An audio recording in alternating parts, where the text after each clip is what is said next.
प्रह्लादवरदो देवो यो नृसिंहः परो हरिः नृसिंहापाशकन्नित्यन्तं नृसिंहगुरुं भजे श्रीसच्चिदानन्दशिवाभिनव जनसिंहभारत्यभितान्यतीन्द्रान् विद्यानिधीन् मन्त्रनिधीन् सदात्मनिष्ठान् भजे मानवशम्भरूपान् सदात्मध्याननिरतं विषयेभ्यः पराङ्मुखम् नौमि शास्त्रेषु निष्णातं चन्द्रशेखरभारतीम् विवेकिनं महाप्रज्ञं धैर्यौदार्यक्षमानिधिं सदाभिनवपूर्वन्दं विद्यातीर्थगुरुं भजे अज्ञानान्याह्नवीतीर्थं विद्यातीर्थं विवेकिनां सर्वेषां सुखदौ तीर्थौ भारतीतीर्थमाश्रये विद्याविनयसम्पन्नं वेदरागं विवेकिनं वन्दे वेदान्ततत्त्वज्ञं विधुशेखरभारतीम् न कर्मणा न प्रजया धनेन त्यागेनैके अमृतत्वमानशुः परेण नान्निहितं गुहायां विभ्राजते तत्यतजो विशन्ति वेदान्तविज्ञानशनिश्चितार्थाः सन्न्यासयोगाच्यतेष्वत्तसत्त्वाः ते ब्रह्मलोके तुमराण्डकाले परामृतात् परिमश्यन्ति सर्वे दक्रं विपापो परमेश्वभूतौ यत्पुण्डरीको परमध्यसग्गस्थौ तत्रापि दक्रो गगनं विशोकस्तस्मिन् यदन्तस्तदपाशितव्यौ यो वेदादौश्वरः प्रोक्तो वेदान्तेजः प्रतिष्ठितः तस्य प्रकृतिलीनस्य यः परः स महेश्वरः श्रीमत्परमहंसपरिव्राजकाचार्यवर्या पदवाक्यप्रमाणपारावारपारिणा यमनियमासन प्राणायाम प्रत्याहार धारणाध्यान समाध्यष्टाङ्गयोगानुष्ठाननिष्ठा तमश्चक्रवर्ती अनाद्यविच्छिन्न श्रीरङ्गराचार्य गुरुपरम्परा प्राप्ता षड्दर्शनस्थापनाचार्या व्याख्यान सिंहासनाधीश्वरा सकल निगमागमसार हृदया सांख्यत्रय प्रतिपादका वैदिक मार्ग प्रवर्तका सर्वतंत्र स्वतंत्र आदिराजधानी विद्यानगर महाराजधानी कर्नाटक सिंहासन प्रतिष्ठापनाचार्य श्रीमद्राजाधिराज गुरु भूमंडलाचार्य दृष्टशृंगपरवराधीश्वर तुंगभद्रातीरवासी श्रीमद्विद्याशंकरपादपद्माराधका श्रीमज्जगद्गुरु श्रीमदभिनव विद्यातीर्थ महास्वामी गुरुकरकमल संजाता श्रीमज्जगद्गुरु श्रीमद्भारती तीर्थ महास्वामिना तत्करकमल संजाता श्रीमज्जगद्गुरु श्रीमद्विधुशेखर भारती महास्वामिनाञ्च दिव्य श्री चरणारविन्दयोः साष्टांग प्रणामान् समर्पयामः।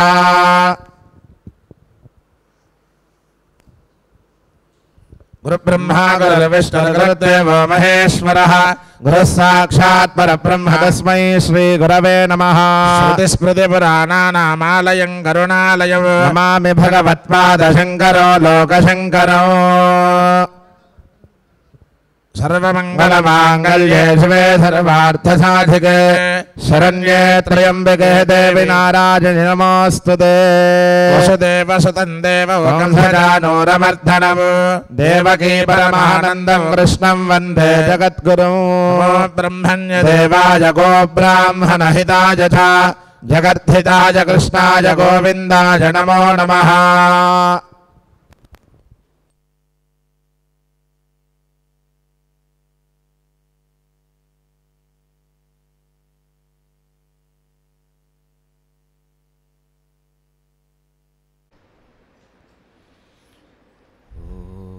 सर्वचैतन्यरूपां ताम् आद्यां विद्यां च धीमहि बुद्धिं या नः प्रचोदयात्। सृष्टौ या सर्गरूपा जगदवनविधौ पालिनी या च रौद्री संहारे चापि यस्य जगदिदमखिलं क्रीडनं या पराख्या पश्यन्ति मध्यमाथो तदनु भगवती वैखरी वर्णरूपा। సాస్మద్వాచం ప్రసన్నా విధి హరి గిరిశారాధితాలంకరోతు శుక్లాంబరధరం విష్ణుం శశివర్ణం చతుర్భుజం ప్రసన్నవదనం ధ్యాయేత్ సర్వవిఘ్నోపశాంతయే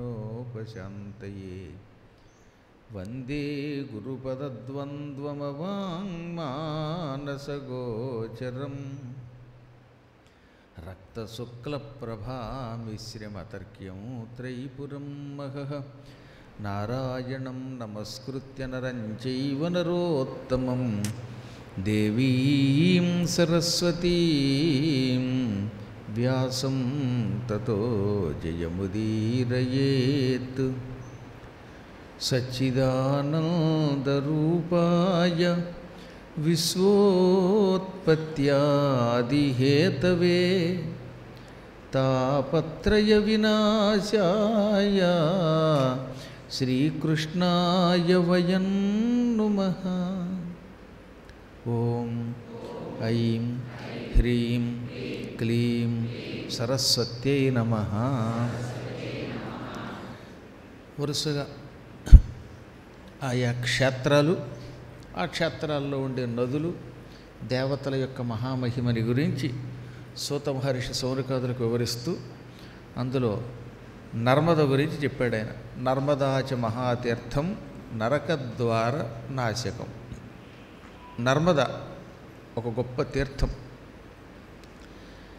ఈ నర్మదా నదిని చూచినా, అందులో స్నానం చేసినా నరకానికి వెళ్ళే మార్గాలు మూసుకుపోతాయి, నరకద్వారాలు నాశనం అవుతాయి అంటే ఆ వ్యక్తి నరకమునకు వెళ్ళడు అని అర్థం అన్నమాట. ఇత పూర్వం స్కాంద పురాణం చెబుతున్నప్పుడు ఏ నదికి ఎన్నాళ్ళు వెళ్ళి ఎన్ని రోజులు స్నానం చేస్తే లేక దర్శనం చేస్తే మనం తరిస్తామో చెప్పాం. త్రిభిః సారస్వతం తోయం సప్తాహేనతు యామునం సద్యః పునాతి గాంగేయం దర్శనాదేవ నార్మదం అని స్కాందపురాణం చెబుతున్నది.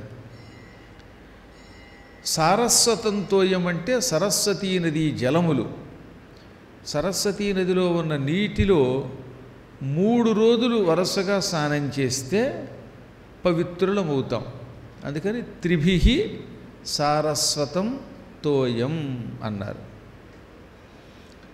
కాబట్టి ఎప్పుడైనా అవకాశం ఉన్నప్పుడు సరస్వతీ నదిలో ఒక 3 రోజులు స్నానం చేయగలిగితే వాడు పరమ పవిత్రుడవుతాడు. సరస్వతీ నదీ స్నానం డైరెక్ట్గా చేయాలంటే బదరీ వెళ్ళవలసింది. ఒక్క బదరీ దగ్గర మాత్రమే మనకి ఇంచుమించుగా ఒక 2 కిలోమీటర్ల దూరం సరస్వతీ నది ప్రవహించి అనంతరం అలకనందలో కలిసిపోతుంది కనుక ఇంకా అలకనంద నది జలమే అయిపోతుంది కనుక సుస్పష్టంగా కనపడదు.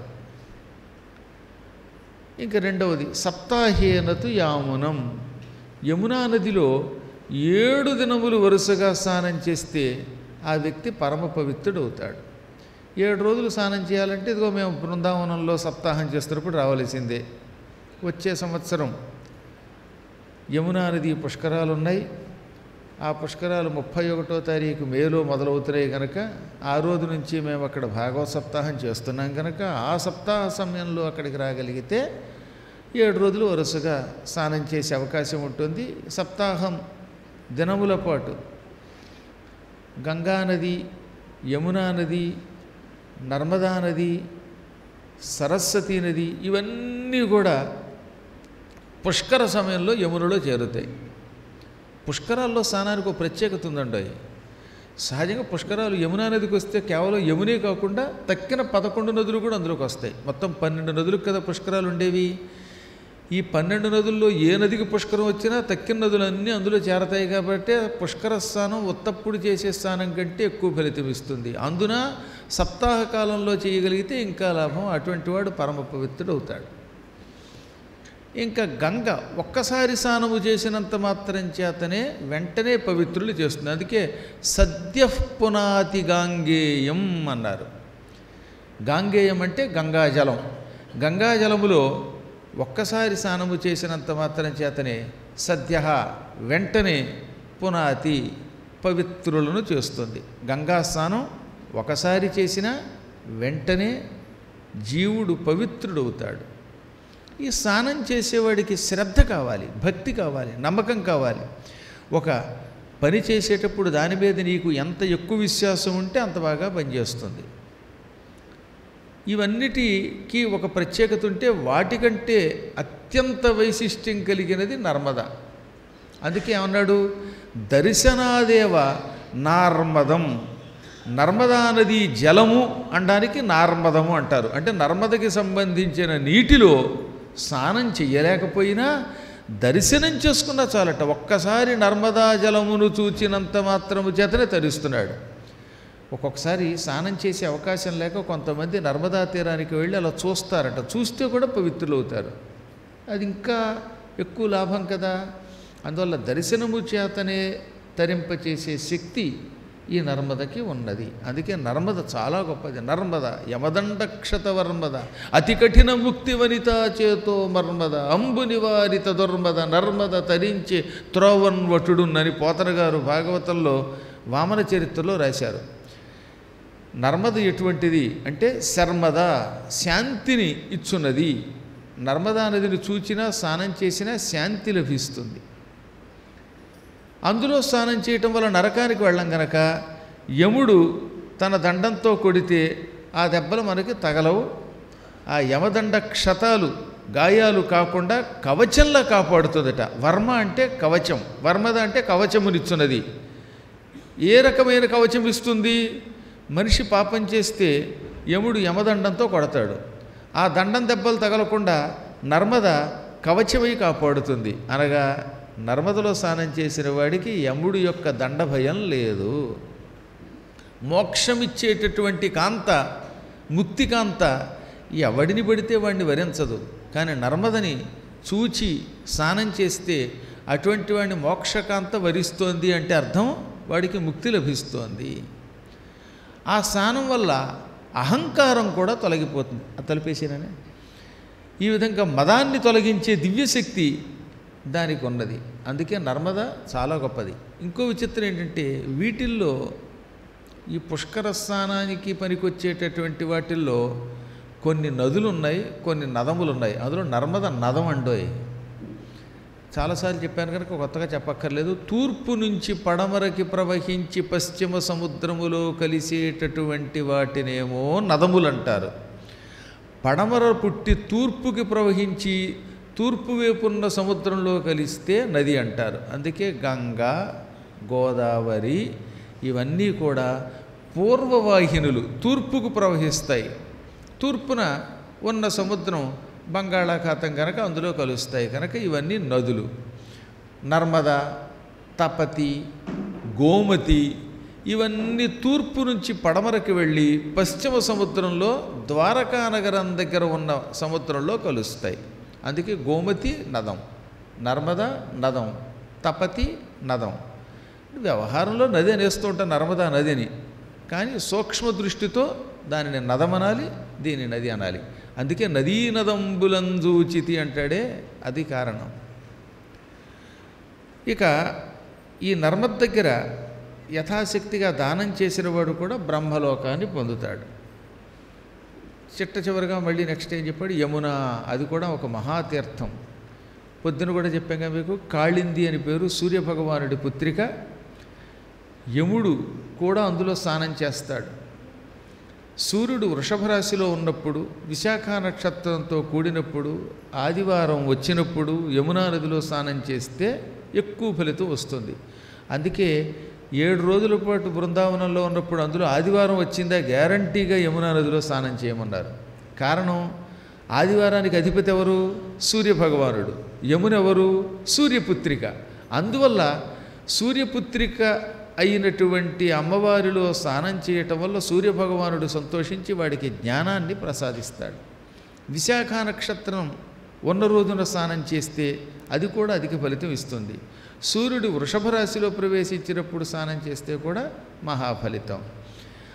యమునా స్నానం చేశాక మంచి జ్ఞానం కలిగిన వానికి, బాగా పాండిత్యం కలిగిన వానికి భోజనమైనా పెట్టాలి, లేదా స్వయంపాకాదులు దానం చేయాలి, బంగారం వంటివి దానం చెయ్యాలి.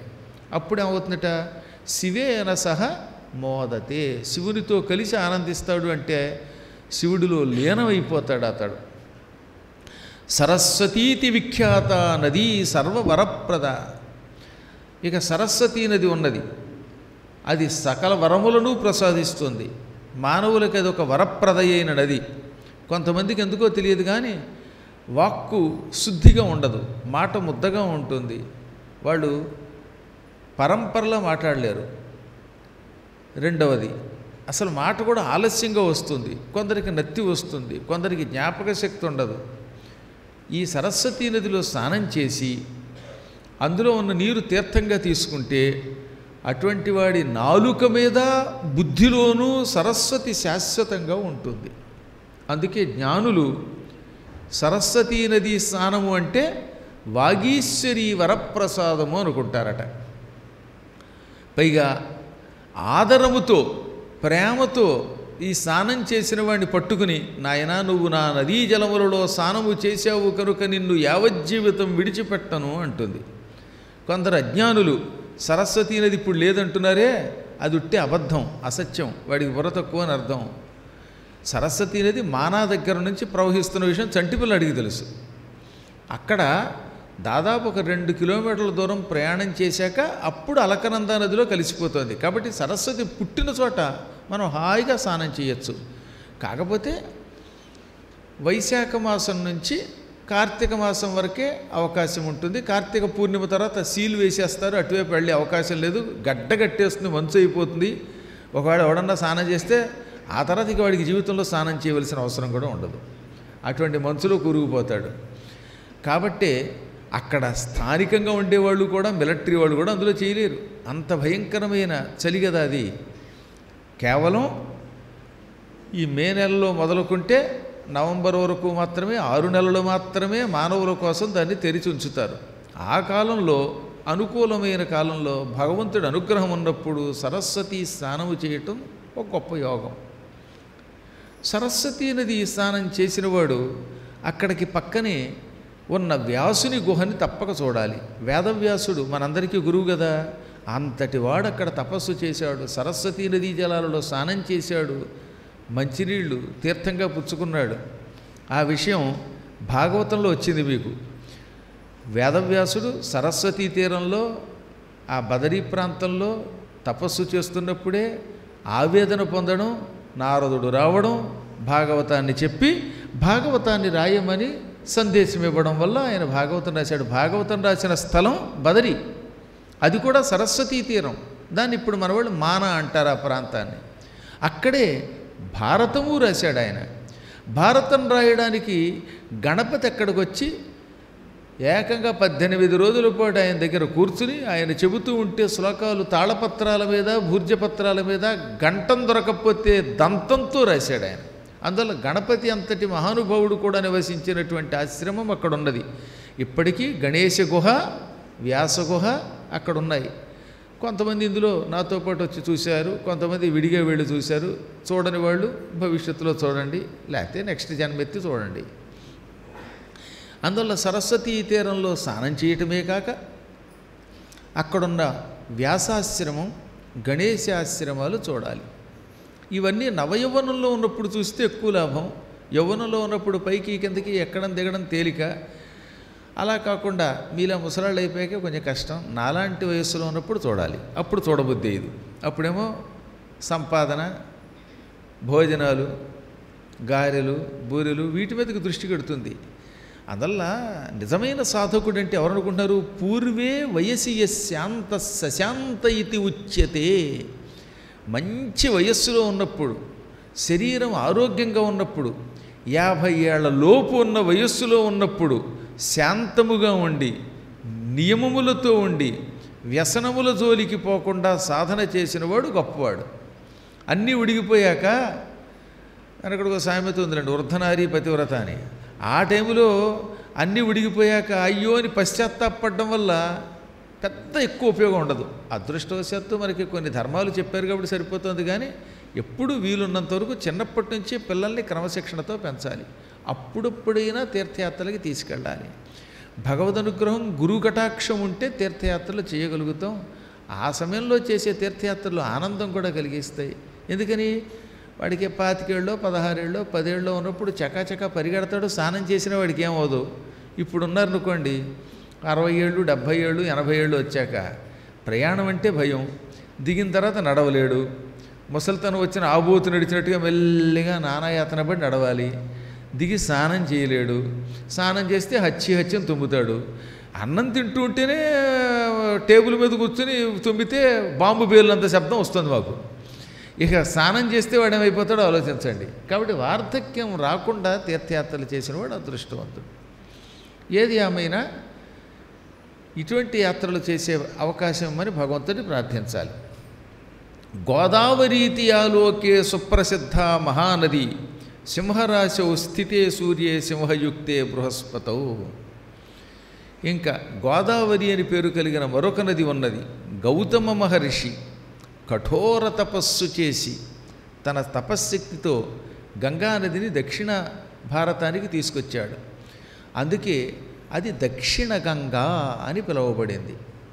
ఇప్పటికి కూడా నాసికా దగ్గర ఆ త్ర్యంబకేశ్వర ప్రాంతంలో అది ఏముంటుందని ఇంత ఉంటుంది, చిన్న కుండంలోకి కొద్దిగా పడుతూ ఉంటుంది. పుట్టిన చోట చూస్తే గోదావరి అసలు ఉందా అనిపిస్తుంది మనకి. అది ఇక్కడికి వచ్చేసరికి ఎంత పెద్ద అయిపోయింది. అందుకే నదులు పుట్టిన స్థలంలో చూస్తే ఆశ్చర్యాలు కలుగుతాయి. అమరకంటకం దగ్గర నర్మదా నది ఏముంటుంది, అదే నర్మదా క్రమంగా పెరిగిపోయి ఉజ్జయిని దగ్గరికి వచ్చేసరికి అమరేశ్వరుడి దగ్గరికి వచ్చేసరికి ఎంత పెరిగిపోతుంది. అదే గుజరాత్లో ఎంత బాగా పెరిగిపోయింది, మహాసముద్రం అయిపోతుందన్నమాట. అందువల్ల పుట్టిన చోట చాలా ఆశ్చర్యము కలిగించేటటువంటి నది గోదావరి. అది దక్షిణ గంగ. గౌతమ మహర్షి యొక్క తప ప్రభావంగా భూలోకానికి వచ్చింది. ఆ నది అత్యంత పవిత్రమైన నది. గోపాదాల మీదుగా ప్రవహించి గోహత్య పాపాన్ని కూడా తొలగించినటువంటి నది. సింహరాశౌ స్థితే సూర్యే సింహయుక్తే బృహస్పతౌ. బృహస్పతి సింహరాశిలో కూడి ఉండగా, అనగా గోదావరి పుష్కరాలు వచ్చినప్పుడు అందులో స్నానం చేస్తే ఆ వ్యక్తి మహాపుణ్యం పొందుతాడు. సూర్యుడు సింహరాశిలో ఉన్నప్పుడు, బృహస్పతి సింహరాశిలో ఉన్నప్పుడు స్నానం చేయటం, అది కాకుండా మాస శివరాత్రులు వచ్చినప్పుడు స్నానం చేయటం, యథాశక్తి దానం చేసుకోవటం, ఇవన్నీ కూడా యోగాలు. గంగానదిలో నిత్యం 12 సంవత్సరాలు స్నానం చేస్తే వచ్చేటటువంటి ఫలితం ఎంత గొప్పదో, పుష్కరాలలో నదులలో స్నానం చేయటం కూడా అటువంటి ఫలితం ఏంటండి. అందుకే పుష్కరాలలో వీలున్నంత వరకు స్నానం చేయాలి. కానీ పుష్కరాలలో స్నానం అంటే అందరూ ఒకే రేవుకు పోవడం కాదు. అందరూ పరిగెత్తుకుంటూ వెళ్ళి ఆ ఒక్క స్నానఘట్టమే అని దూరకండి. గోదావరి ఎంత పొడుగుంది, ఎక్కడ స్నానం చేసినా ఒకటే. కృష్ణానది ఎంత పొడుగుంది, ఎక్కడ పడితే అక్కడే చేయొచ్చు. కానీ మన వాళ్ళకి చేదస్తాం, అందరూ చేసిన చోటుకి వెళ్ళి ఫోటో తీయించుకోవాలి. దాంతో తొడతొక్కిడైపోతుంది. అందువల్ల అలా కాకుండా ఏకాంత ప్రదేశాలలో స్నానం చేస్తే ఎక్కువ లాభాలు ఉన్నాయి. అందుకే మహానుభావుడు తెనాలి రామకృష్ణుడు గంగకు అద్దరి మేలు ఇద్దరి కీడునుంగలదే ఉద్యద్రాజబెంబానన అన్నాడు. గంగానదికి అటు కీడు ఇటు మేలు ఉండదు. గంగకు అటైనా ఇటైనా ఒకటే. చేదస్తంతో ఇక్కడే చెయ్యాలిట అక్కడ చెయ్యకూడదట అని ఎవడు చెప్పాడండి? శివుడు చెప్పాడా? ఉట్టి అబద్ధం అది. అందరూ రాజమండ్రియే పోవాలా, అందరూ ఆ కోట్లింగాల తీర్థంలోనే చేయక్కర్లా. ఇటువైపు గోష్పాద క్షేత్రం మొదలుకొని గోదాట్లో ఎక్కడ స్నానం చేసినా అదృష్టమే. గోదాట్లో కొట్టుకుపోకుండా స్నానం చేస్తే అది పుణ్యం. అలాగే గంగలో ఎక్కడైనా మునిగిపోయి వెళ్ళిపోకుండా స్నానం చేయటం అదృష్టం. అందువల్ల ఈ పిచ్చి కబుర్లు నమ్మకండి. హాయిగా ఎక్కడ గోదావరి జలం కనపడినా, ఎక్కడ కృష్ణా జలం కనపడినా, ఎక్కడ గంగాజలం కనపడినా, ఎక్కడ సారస్వతం కనపడినా ఈ పుష్కర కాలంలో ఆ ప్రాంతాల్లో స్నానం చేస్తే చాలు. చాలామంది నేను చూస్తే నవ్వుస్తుంది అనమాట. చక్కగా కృష్ణానది అలా వెళ్ళిపోతూ ఉంటుంది. అక్కడికి వెళ్ళరు, అందరం విజయవాడలో వెళ్ళిపోవాలి, ఆ రేవులోనే ములగాలి. ఆ రేవే అది చావో రేవో అక్కడే అంటారు. అదే ఆ రకంగా పుట్టి ఉంటుంది, చావో రేవో. అలా అక్కర్లా. అందువల్ల పొడుగుతో బోలెడంత ఉన్నది కనుక ఎక్కడ స్నానం చేసే పర్లేదు. నన్ను అడిగితే హాయిగా ఏకాంతంగా ఎక్కడ దొరికితే అక్కడ చేయటం మంచిదన్నమాట. ఈ జనాలు ఎక్కువగా ఉన్నప్పుడు అందులో పడి నానాయాతన పడ్డం ఎందుకు? కృష్ణవేణీతి యాలోకే ప్రోక్త విప్రా మహానదీ సర్వయోగీశ్వరారాధ్య సహ్యాదేవోద్గత శుభ. సహ్యపర్వతం నుంచి పుట్టిన నది కృష్ణవేణి. కృష్ణ వేణి రెండు విడివిడిగా పుట్టి కలిసిపోతాయి, అందుకే కృష్ణవేణి అన్నారు. విడిగా కృష్ణ ఉంది, వేణి ఉంది. తెలుసుగా మీకు ఆ విషయం? జ్ఞానులకి అది చెప్పక్కర్లేదు. ఈ రెండు కలిసి ఏర్పడినది కృష్ణవేణి. ఈ కృష్ణవేణి మహానది. సహ్యపర్వత ప్రాంగణంలో అది పుట్టి మహాత్ముడైన దత్తాత్రేయుని పాదస్పర్శ వల్ల ఎంతో పవిత్రమైంది. దత్తాత్రేయుడు ఆ సహ్యపర్వతంలో ఉంటాడు. ఆయన కృష్ణానదిని ప్రత్యేకంగా అనుగ్రహించాడు. అందుకే ఈ నదిని యోగేశ్వర నది అంటారు. సర్వయోగీశ్వరారాధ్య, యోగీశ్వరులు దాన్ని ఆరాధిస్తారు. అనగా యోగులు ఈ నదీ పరివాహక ప్రాంతంలో కొలువై తపస్సు చేసుకొని అందులో స్నానం చేస్తారు. నల్లని ఆ నీరు శ్రీకృష్ణుని యొక్క అనుగ్రహాన్ని కూడా అందించేటటువంటిది. అది శివుడికి ఇష్టమైనటువంటి నది, ఇటు విష్ణువునకు ప్రీతిపాత్రమైన నది. ఈ నదిలో ఎప్పుడు స్నానం చేసిన పుణ్యమే, కానీ ఏకాదశి నాడు స్నానం చేస్తే ఎక్కువ ఫలితమట. పర్వణ్యుపోష్య బ్రహ్మవిత్తమః. ఈ కృష్ణానదిలో ఏకాదశి వంటి పర్వదినాలలో ఉపవాసం ఉండి స్నానం చేస్తేనే ఎక్కువ ఫలితం అన్నారు. అనగా సాధారణంగా ఉదయం 9 గంటల్లోపు మరీ పొద్దున్నే లేవగానే ఆకలి వేయదు కదా. ఆ అదృష్టవంతులు కొందరు ఉంటారులేండి. వాళ్ళు తెల్లవారు 5ంటికి లేచినా ఇడ్లీ తినగలరు. కానీ వాళ్ళ పక్కన పెడితే స్నానం చేయడానికి ముందు ఏమీ తినకుండా ఉపవాస దీక్షతో ఏకాదశి వంటి పర్వదినాలలో సంకల్పం చెప్పుకొని కృష్ణా స్నానం చేసినవాడు యథాశక్తి ధనం దత్వా, స్నానానంతరం యథాశక్తిగా ధనాన్ని దానం చేసినవాడు ముచ్యతే భవబంధనాత్, సంసార బంధముల నుండి విముక్తి పొందుతాడు. ఇంక వాణ్ణి ఈ సంసార బంధాలు, ఈ తాపత్రయాలు, ఈ గందరగోళాలు ఇవేమీ పట్టుకోలేవు. సంసార బంధములు చాలా భయంకరమైనవి. ఎలుగుబంటి అయినా విడిచిపెడుతుందేమో కానీ ఒక్కసారి సంసారంలో ప్రవేశించాక ఆ వ్యక్తిని సంసారం విడిచిపెట్టదు. అందుకే సంసారం అన్నారు దాన్ని. ఎలుగుబంటి గట్టిగా పట్టుకుందనుకోండి వదలదు. అదైనా జాలిపడి పాపం వీడిని వదిలేద్దాం అనుకుంటుందేమో, కానీ ఒకసారి సంసారంలో ప్రవేశిస్తే వీడి ఇందులోంచి ఇక బయటికి రాలేడు. ఎప్పుడు ఆ సంసారంలో పడి అలా కొట్టుకుంటాడుతూనే ఉంటాడు. సంపాదించడం, దాచడం, పిసిరిగొట్టుతనంతో రూపాయి ఎవడికి ఇవ్వకుండా ఉండడం, మంచి బట్టలు కూడా కట్టుకోలేక, సరైన తిండి తినక, ఇష్టం వచ్చినట్టుగా అయ్యి చివరికి ఈ డబ్బంతా ఇక్కడే వదిలే చచ్చిపోతాడు. ఈ చచ్చిపోయాక ఈ డబ్బు ఏమవుతుందని నాకు చాలా కాలం నుంచి అనుమానం. ఈ పిచ్చాడు ఎవడికి పెట్టడు, ఎవడికి ఇవ్వడు, వాడు అనుభవించడు, చివరికి ఈ డబ్బు ఏమవుతుంది పాపం. పోనీ ఆ దిక్కుమాలాడు మా పీఠానికైనా రాశాడు కదా అని నేను అనలేదు, వ్యాసుడు అన్నాడు. ఇప్పుడు మా బోటి వాడు ఉన్నాం అనుకోండి, ఇప్పుడు ఈ పీఠం ఉంది, ఈ పీఠం యొక్క సొమ్ము అవుతుంది, ఇక్కడ ఇంకో 10 మంచి కార్యక్రమాలకు ఉపయోగపడుతుంది. మేము ఏదైనా కడితే ఆశ్రమమే కదా, గుడే కదా. కాబట్టి ఈ గుడులు ఆశ్రమాలు పరంపరాగతంగా ఎంతోమందికి ఉపయోగపడతాయి. అదే వ్యక్తిగతమైన ఆస్తి ఉంది, అది ఎవడికి ఉపయోగపడుతుంది? ఆ ఇంట్లో వాడికి ఉపయోగపడుతుంది. ఆ ఇంట్లో ఎవడన్నా ఉంటే మంచివాడు ఉంటే అనుభవిస్తాడు, లేదా తగలేస్తాడు. కాబట్టి వ్యక్తిగతమైన ఆస్తి ఎంత అవసరమో అంతో ఎంతో దాన ధర్మాలు అవసరం. అవి లేకుండా కేవలము లోభముతో ధనమును ప్రోగు చేసిన తర్వాత ఆ ధనం ఏమవుతుందో తెలియదు. పైగా ఈ డబ్బు ఎక్కువగా లోభత్వంతో దాచిన వాడికి చచ్చేటప్పుడు బెంగ ఉంటుంది టండోయ్. ఎందుకని? అమ్మో నా డబ్బు ఎవరు పట్టుకుపోతారో, అరే పెళ్ళం పట్టుకుపోతే కూడా వాడికి బెంగ. మా ఆవిడ పట్టుకుపోతుందో, అన్నదమ్ములు పట్టుకుపోతారో, అక్క చెల్లెళ్ళు పట్టుకుపోతారో, కొడుకు పట్టుకుపోతాడేమో, కూతుళ్ళు పట్టుకుపోతారేమో, ఇంకెవరో పట్టుకుపోతారేమో అనుకుని చివరి క్షణాల్లో నా డబ్బని చచ్చిపోతాడు. డబ్బును చచ్చిపోతాడు ఒక దెబ్బన. ఆ డబ్బును చచ్చిపోయి ఇంకా అక్కడి నుంచి ఏమవుతున్న వాటి ఈ డబ్బు మీద వ్యామోహం కదా, వెంటనే చచ్చి యమలోకానికి వెళ్ళి ఎక్కువ కాలం యమలోకంలో ఉండట. చివరి క్షణాల్లో డబ్బు మీద వ్యామోహంతో చచ్చిపోయినవాడు సరిగ్గా ఆ ఇంటికి సంబంధించిన పరిసరాల్లో ఒక్కొక్కగా పుడతాడు. ఈ కుక్క అస్మాను బౌ బౌ అంటుంది. దాని ఉద్దేశం ఏంటనమాట? మై క్యాష్ అన్నమాట. ఇక ఈ క్యాష్ కోసం అది రోజు భౌ అంటుంటే వీడికి తెలియదు. దిక్మాలకు ఒక రాత్రి పగలు చంపేస్తోంది, ఇక్కడ అరుస్తోంది అనుకుని పాపం దాన్ని గెంటేస్తారు. ఆ ఇంట్లో వాళ్ళకి ఏం తెలుసు? వీడే వాళ్ళ నాన్నని, డబ్బు సంపాదించింది వాడే, చచ్చి కుక్క అయ్యాడని పాపం కొడుకులకి తెలియదండోయ్. పాపం చాలామందికి తెలియదు ఆ కుక్కల వాళ్ళ పేరెంట్స్ అని. రెంట్ అని అది అరుస్తోంది, కానీ పేరెంట్ అని తెలియక రెంట్ పే చేయక దాన్ని తండ్రి పారేస్తారు పాపం. అప్పుడు అది ఏడుస్తుందట. అప్పుడప్పుడు పిల్లలు కొడతారనమాట. మూతి పగిలిపోయాక, ఒరే నువ్వు నా కొడుకురా లేక మనవడురా, ఇది నా డబ్బురా, నన్ను కొడతావట్రా అని మళ్ళీ వాడు బొవ్వు అంటే మళ్ళీ వాడు కొడతాడు. కాబట్టి ఈ శరీరం ఉన్నంతవరకే నీ డబ్బు, కానీ శరీరం విడిచిపెట్టి కుక్కగా మారాక, కుక్క అయ్యాక నీ లక్కే మారిపోతుంది, నీ బతుకు దిక్కుమారింది అవుతుంది. అందువల్ల ఎందుకు వచ్చింది? వ్యామోహం విడిచిపెట్టాలి. ఆ వ్యామోహం విడిచిపెట్టడం మన వల్ల కాదు. కనుక ఏమన్నారన్నమాట, ఈ ఏకాదశి వంటి పర్వదినములలో కృష్ణవేణి నదీ స్నానమాచరించి యథాశక్తి దానం చేస్తే ఈ సంసార బంధముల నుంచి విముక్తి పొందుతాడు. ఈ పిచ్చి వ్యామోహాలన్నీ పోతాయి. అప్పుడు కొడుకు లేదు, మనవడు లేదు, ఎక్కడికి వెళ్ళినా సంకరేసుకుని మనవడిని వెళ్ళడం ఒకటి ఉంటుందిగా కర్మ. ఇవన్నీ పోతాయి. హాయిగా సుఖంగా తరిస్తాడు. అది తరించాలంటే కూడా యోగం ఉండాలండి. సువర్ణముఖరీనామ నదీ సంసార నాశిని సమస్త ప్రాణినాం భుక్తి ముక్తి సిద్ధ్యర్థమాస్తికా. ఇంకా సువర్ణముఖి నది ఉన్నది, ఇదిగో కాళహస్తి దగ్గర ఉన్నది.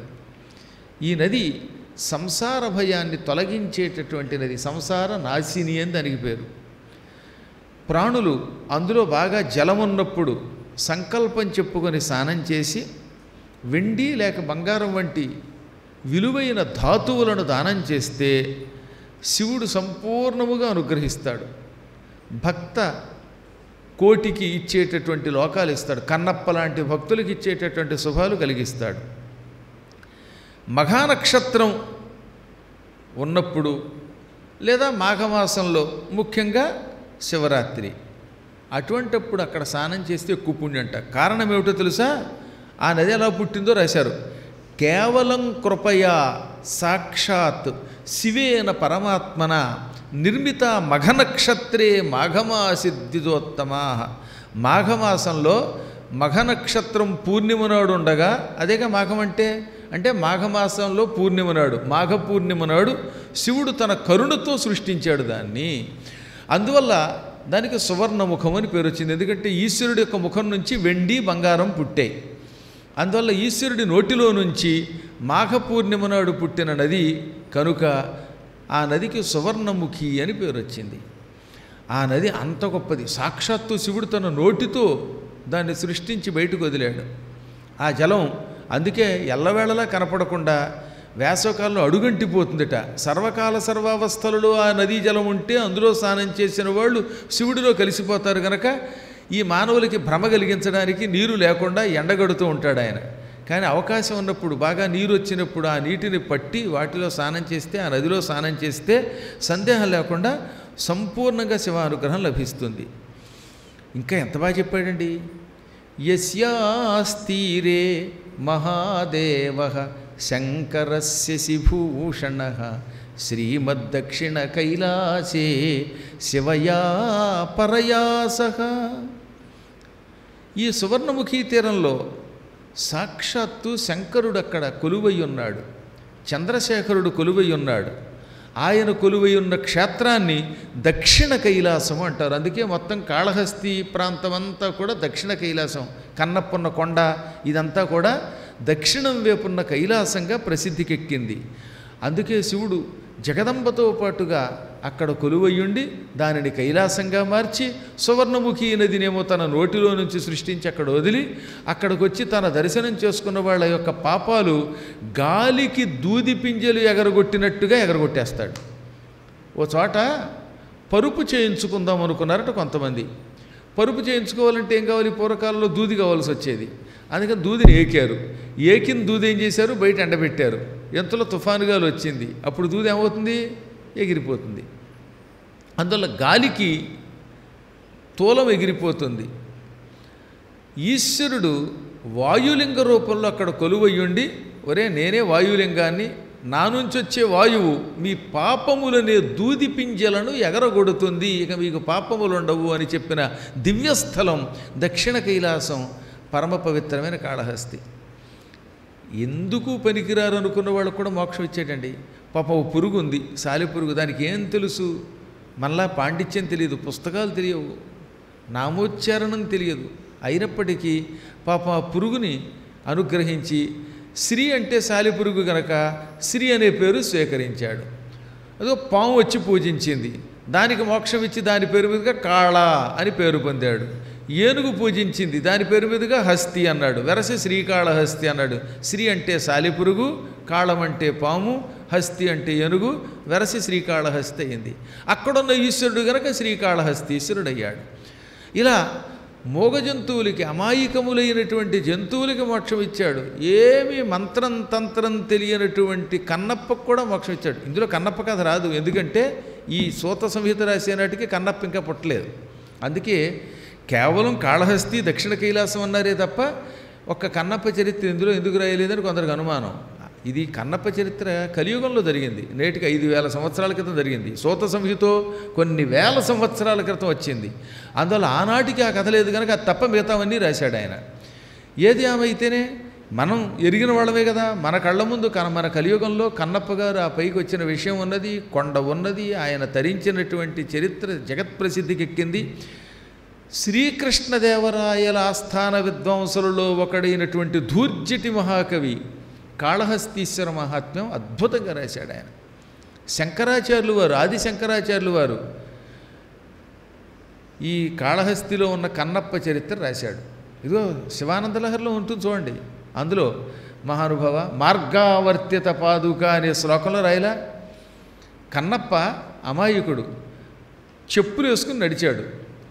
ఆ కాళ్ళకున్న చెప్పులకు మట్టి కొట్టుకుపోయాయి. ఆ మట్టి కొట్టుకుపోయిన చెప్పుతోటి శివలింగాన్ని తుడిచేట కాలుతో. అమాయకుడు అవడం వల్ల శివలింగాన్ని తుడిచి పూజ చేయడానికి గుడ్డ దొరకకపోతే ఇదిగో పాదుకల్నే కూర్చిగా మార్చేట. ఆ తర్వాత నోట్లో నీళ్లు పట్టుకొచ్చి ఎంగిలి నీళ్లు పుక్కిలించి ఉమ్మాడు, అది అభిషేకంట, సానంట. పంది మాంసాన్ని పట్టుకొచ్చి నైవేద్యం పెట్టాడు. ఇన్ని చేసినా తరించాడు. కారణం అమాయకమైన భక్తి ఉండడం వల్ల. ఈ మధ్య నీ కథ విని ఒకడు అన్నాడు, ఏమంటే ఆయన పంది పెట్టాడు కదా, నేను నంది ఎందుకు పెట్టకూడదు అన్నాడు ఆయన. నిజమే, నువ్వు కూడా ఆయన పంది పెట్టాడు కాబట్టి నంది పెట్టచ్చు, ఎప్పుడు ఆయనలాగా కన్ను పీకి ఇవ్వగలిగితే. ఆయన పంది మాంసము పెట్టాడు, అవసరమైతే 2 కళ్ళు పీకి అక్కడ పెట్టాడు. నువ్వు పళ్ళు ఎందుకు ఇస్తావు, కళ్ళు ఎందుకు ఇస్తావు? కళ్ళు కాదు కదా, నీ మెళ్ళలో గొలుసు అడిగితే అమ్మో మళ్ళీ అక్కడ కనపడవు, తుఫాకు గుండుకు దొరకడు వీడు. కాబట్టి ఈ పిచ్చి మాటలు మనం మాట్లాడక్కర్లా. ఆయన అత్యద్భుతమైన భక్తి కలిగిన వాడు. పరమాత్మ కోసం తన శరీరములోని ప్రత్యవయవము దానం చేయడానికి సిద్ధపడినటువంటి వాడు. అంత స్థాయి భక్తి కలిగినటువంటి వాడు. పంది పెట్టిన ఒకటే, గాడిద పెట్టిన ఒకటే, నక్క పెట్టిన ఒకటే, కుక్క పెట్టిన ఒకటే. మనకి తెలివితేటలు ఎక్కువ కాబట్టి ఆయన పెట్టిన మాంసం పెట్టడానికి సిద్ధపడుతున్నట్లుగా ఆయనలాగా అవయవాలు ఇవ్వడానికి మాత్రం సిద్ధపడడం లేదు. కాబట్టి ఏది ఏమైనా నన్ను అడిగితే కష్టపడి ఎన్నో రకాల శాస్త్రాలు నేర్చుకున్న పండితుడి కంటే, నానా గందరగోళాలు పడేవాడి కంటే అలాంటి అమాయక భక్తుడే తొందరగా తరిస్తాడు.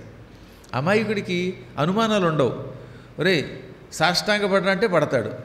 అదే కాస్త చదువుకున్నాడు అనుకోండి, గురుగారండి మాకు 3వ కన్ను తెరుచుకుంది కదండి, మేము కూడా సాష్టాంగ పడాలండి అంటాడు. వీడి మొహానికి 3వ కన్ను తెరుచుకుందా? ఉన్న 2 కళ్ళే సరిగ్గా కనపడవు, ఉన్న జుట్టే నెరిసి వస్తోంది. నెరిసిపోయిన జుట్టును అల్ల చేసుకోలేడు, ఉన్న 2 కళ్ళు కనపడవు, మళ్ళీ 3వ కనుట.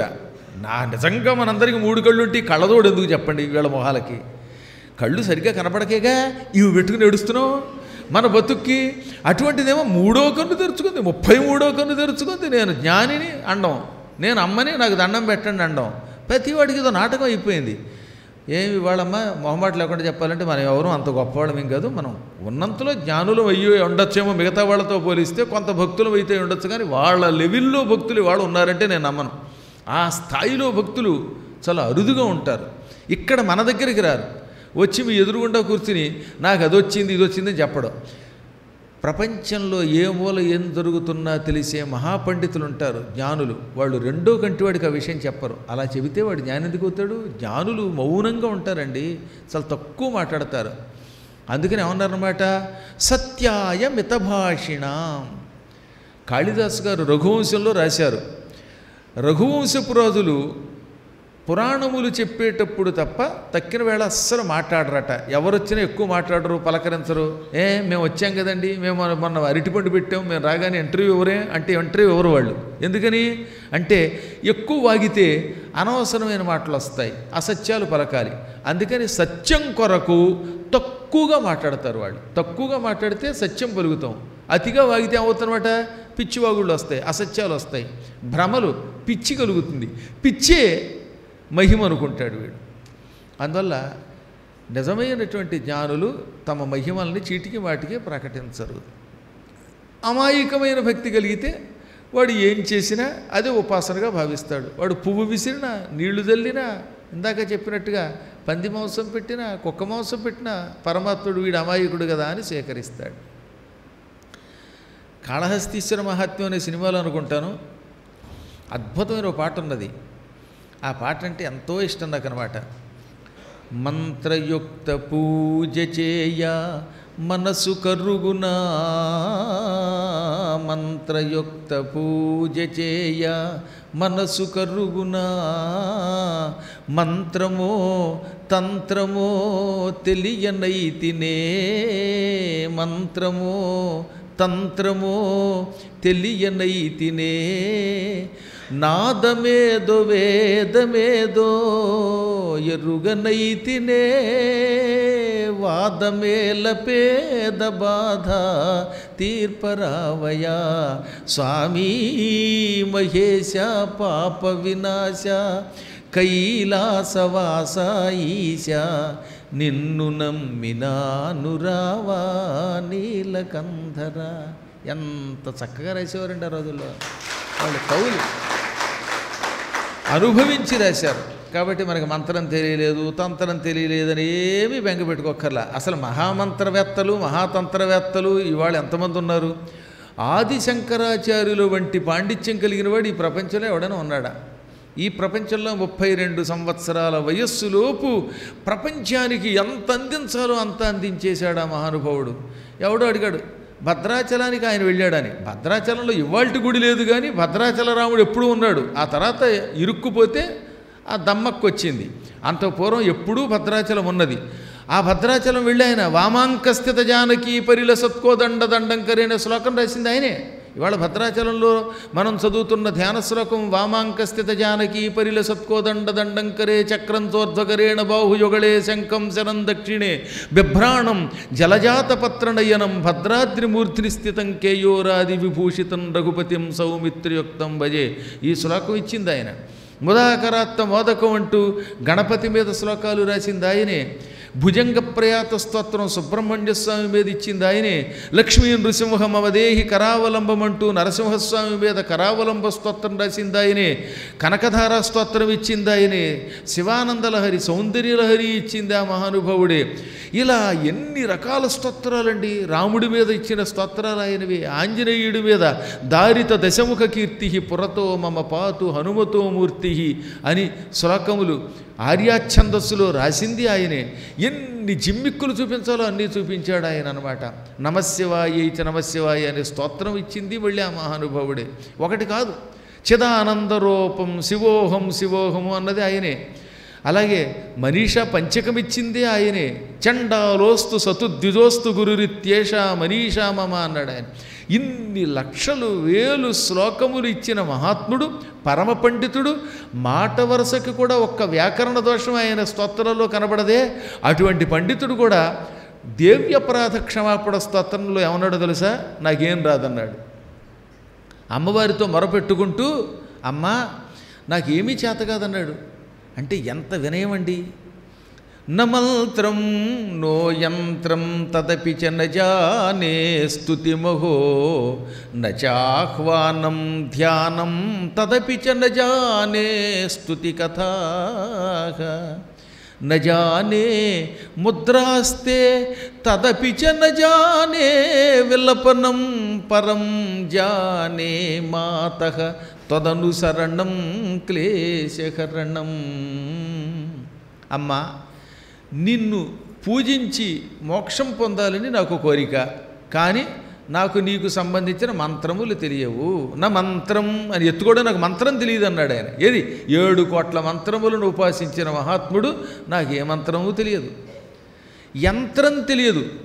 ఎన్ని చోట్ల శ్రీచక్ర యంత్రాలు ప్రతిష్ఠించాడండి. కామాక్షీదేవి దగ్గర యంత్రం ప్రతిష్ఠించింది ఆయనే, ఇంకో చోట యంత్రం ప్రతిష్ఠించింది ఆయనే. ఈ ప్రపంచంలో ఎన్నో ఆలయాలలో యంత్రములు ప్రతిష్ఠించి ఆలయాలకు ఒక శోభ తెచ్చిన మహానుభావుడు నాకు యంత్రం తెలియదంటాడు. స్తోత్రాలకి సంబంధించిన కథలు తెలియవు, స్తోత్రాలు తెలియవు, ఆహ్వానము, ధ్యానము, ఆవాహన వంటివి తెలియదు, ముద్రలు తెలియవు అంటాడు. అన్ని ముద్రలు తెలిసినవాడు ఆయన. కనీసం నీ కోసం ఏడవడం కూడా చేత కాదు. ఏమీ తెలియకపోతే ఇంక నీకేం తెలుసు అంటావా? నువ్వు ఉన్నావు అని నమ్మడం మాత్రం తెలుసు. అందుకే త్వదనుసరణం క్లేశహరణం. అమ్ముంది అని నమ్మి అమ్మ వెంట వచ్చేస్తే ఆ నమ్మకంతో కష్టాలు తొలగిపోతాయి. ఎప్పుడైనా గురువుల్ని పెద్దగా కష్టపడి సేవించక్కర్ల. మా గురువు గారు ఉన్నాడు, ఆయన చెప్పాము, నమ్మాము ఒకసారి అని ఆ గురువుని అనుసరించడమే క్లేశహరణం. భగవంతుడిని పట్టుకోవడమే క్లేశహరణం. దానికోసం ఆ మంత్రం లేదా, ఈ మంత్రం లేదా, ఇది చెయ్యాలి, అది చేయాలి, ఎన్ని యోగాలు అనమాట. గురువుగారు నాకు ముద్రలు చెప్పలేదు, నాకేమో అంగన్యాస కరన్యాసాలు చెప్పలేదు, ఆన్యాసం చెప్పలేదు, మాకు సన్యాసం ఇప్పించలేదు, లేకపోతే మేము ఆ యోగం చేయమా, ఈ యోగం చేయమా, హంచి పొద్దున్నే లేచి తుమ్మి దగ్గి కాని దగ్గి ఏమో రకరకాలు చేస్తున్నారులేండి. మధ్యన కొత్త అండి రకరకాల పెచ్చలు. ఇవన్నీ చేయవలసిన అవసరం అక్కర్లా, అవి నేర్పలేదేమని అడగద్దు. భగవతిని గట్టిగా విశ్వాసంతో నమ్మి ఒక్కడు పట్టుకుంటే చాలు. కానీ ఈ మూర్ఖులు ఏం చేస్తారు? ఆ గురువుతో వెళ్ళి ఆ గురువు దగ్గర ఉండకుండా మిగతా అన్ని తిరుగుతారు. వీడు గుళ్ళ చుట్టూ తిరుగుతున్నాడు, పట్టుకోవలసిన వాడిని పట్టుకోవడం లేదు. అందుకే కలియుగంలో తరించటం లేదు. అందువల్ల మనం ఆదిశంకరుణ్ణి దృష్టిలో పెట్టుకోవాలి. అంతటి మహానుభావుడే నాకేమీ రాదు, నువ్వు ఉన్నావని నమ్మడం తప్ప అని వినయంతో ప్రార్థిస్తే 2 ముక్కలు చదువుకుని మేము మహానుభావులం, మాకు ప్రపంచం అంతా తెలిసిపోయింది, జయ చక్రాంతకం ఆ దగ్గరికి రండి అని అంటే వీడు ఎంత అజ్ఞానం అయిపోతున్నాడో ఒకసారి ఆలోచించండి. ఎన్ని చదివినా ఎంత చేసినా భగవంతుని యొక్క తత్వం పూర్తిగా తెలియటం అసంభవం.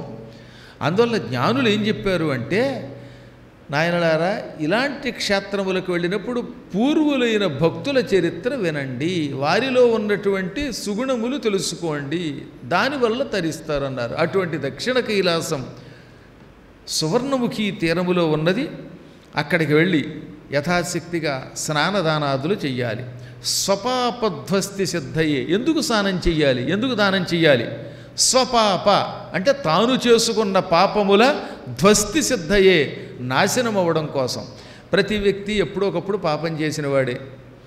నేనే పాపము చెయ్యలేదు, నేను మహానుభావుణ్ణి అండం ఉట్టి అబద్ధం. నేను అబద్ధం ఆడినండి, నేను పాపం చేయలేదండి అని మీరు ఎంత మొత్తుకున్నా మనకి తెలియకుండా ఏదో ఒక దోషం చేస్తూనే ఉంటాం. మానవ జన్మెత్తాక పాపం చేయలేదని ఎవడు చెప్పినా కలియుగంలో అసంభవము అన్నాడు వ్యాసుడు చెప్పిన మాట.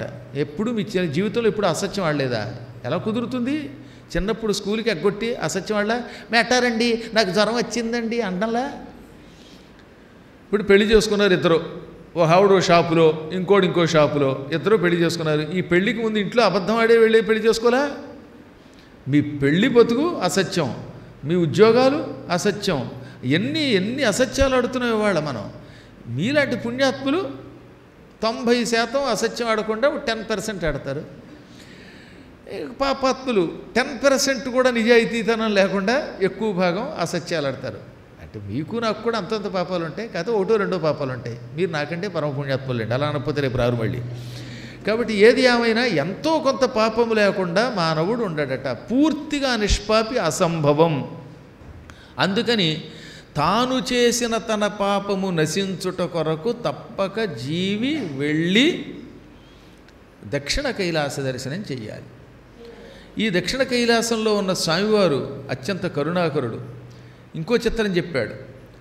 లోపలికి వెళ్ళాక దర్శనం చేసుకోలేకపోయినా ఆ గుడి ప్రాంగణంలో ఎక్కడైనా శివుడి యొక్క గోపురం కేసి చూస్తూ సాష్టాంగ దండ ప్రణామం చేయాలట. ప్రణమ్య దండవద్భక్త్యా విముక్త హ్యఘపంజరాత్. అఘము అంటే పాపం. పాపం ఒక పంజరం అట. పంజరంలో ప్రవేశించిన చిలుక బయటికి రాలేదు తనంత తాను. మనందరం కూడా పాపం అనే ఒక పంజరములో బంధింపబడిన చిలుకలు లాంటి వాళ్ళం, పక్షులు లాంటి వాళ్ళం. దక్షిణ కైలాసం అని పేరు పొందిన కాళహస్తీ క్షేత్రానికి వెళ్ళి గోపురం కేసి చూస్తూ ఏదో ఒక ప్రాంతంలో సాష్టాంగ దండ ప్రణామం చేస్తే అటువంటి వ్యక్తి ఈ పాప పంజరం నుంచి విముక్తి పొందుతాడు, వాడు నిష్పాప అయిపోతాడు. ఎంతో అదృష్టం చేసుకున్నవాడు అక్కడ ఒక దండ ప్రణామం చేస్తాడు. గ్యారంటీగా మీరు వెళ్ళినప్పుడు ఈసారి ఒకసారి ఎక్కడో చోట పడిపండి. మగవాళ్ళు ఏమో పూర్తిగా పడాలి, ఆడవాళ్ళు మోకాళ్ళ మీద కూర్చుని నమస్కరించాలని చెప్పాం కనుక వాళ్ళు వక్షస్థలం నేలకి తగిలించకూడదు కనుక వారు చేసే రీతిలో వాళ్ళు దండ ప్రణామం చేయాలి. యస్నాతి వేద విశ్రేష్టా కావేర్యుధది సంగమే సర్వాణి తస్య పాపాని వినశ్యంతి న సంశయః. ఇక కావేరి శ్రీరంగనాథుడు కొలువై ఉన్నటువంటి దివ్యస్థలం. ఆ కావేరీ నది వైకుంఠం నుంచి భూలోకానికి వచ్చిన విరజానదియే. వైకుంఠంలో విరజ అంటే దోషము లేనిది, రజస్సు అంటే మట్టి, దోషము, పాపము అని అర్థాలు ఉన్నాయి. రజస్సు లేకపోతే విరజస్సు అంటాం. అది స్త్రీలింగ శబ్దం కనుక విరజానది అన్నాం. విరజానదిలో మాట వరసకు కూడా ఏ దోషము ఉండదు. అదే భూలోకంలో వైకుంఠం నుంచి దిగి వచ్చి కావేరి అనే పేరుతో ప్రవహిస్తున్నది. ఈ కావేరీ నది సముద్రంలో కలిసిన స్థానంలో స్నానం చేయగలిగితే వాడికి కూడా పాప విమోచన అవుతుంది. సర్వాణి తస్య పాపాని వినశ్యంతి న సంశయః. ఒక పాపం అనలేదు, ఈ స్నానము చేసిన వాని యొక్క పాపములు అన్నీ కూడా, సర్వాణి పాపాని అనగా అన్ని పాపములు కూడా వినశ్యంతి. సూతుడు ఇక్కడ నశ్యంతి అనలేదు, వినశ్యంతి అన్నాడు. నశ్యంతి అంటే నాశనం అయిపోతున్నాయి, వినశ్యంతి అంటే సర్వనాశనం అయిపోతున్నాయి అని అర్థం. పాపాలు నాశనం అవుతున్నాయి అనకుండా అందులో స్నానం చేసిన వాడి పాపాలు సర్వనాశనం అయిపోతున్నాయి అంటే ఒక్క పాపం కూడా మిగలదన్నమాట. మీరు ఎంత గింజుకున్నా మినిమం బ్యాంక్ బ్యాలెన్స్ మిగిలినట్టుగా ఇక పాపాలు మిగలవు, పూర్తిగా నాశనం అవుతాయి. న సంశయః, సందేహము లేదు. There is no doubt in it. ఇక ఇక్కడి నుంచి సేతువు దగ్గరికి వెళ్ళారు. సేతు మధ్యే మహాతీర్థం గంధమాదన పర్వతం. ఈ సేతువు యొక్క మధ్యలో గంధమాదనం అనే ఒక పర్వతం ఉన్నది. ఈ పర్వతం దగ్గర ఒకప్పుడు రాఘవ సహసీతయా యత్ర స్నాత్వా మహాభక్త్యా సూత సంహితలో 30వ శ్లోకంలో చెప్పారు. అక్కడ గంధమాదన పర్వతం దగ్గర రాముడంతటి వాడు సీతా సమేతముగా స్నానం చేశాడు పట్టాభిషేకం అయ్యాక. ఇక్కడే శ్రీమద్ రామేశ్వరుడు అని పేరు కలిగిన శివుణ్ణి కూడా ప్రతిష్ఠించాడు. ప్రతిష్టాప్య మహాదేవం శ్రీమద్ రామేశ్వరాభిధం. రామేశ్వరుడు అనే పేరుతో రాముడు తన పేరు మీదుగా ఈశ్వరుణ్ణి అక్కడికి దగ్గరలోనే, సేతువుకి దగ్గరలోనే ప్రతిష్ఠించాడు. ఇప్పుడు దాన్ని మనం రామేశ్వరం అనే క్షేత్రంగా పిలుస్తున్నాం. శ్రీమద్ రామేశ్వరాభిధము అన్నారు దాన్ని. శ్రీమద్ రామేశ్వరుడు, శ్రీ రామేశ్వరుడు అని పిలువబడ్డట్టు ఆయన.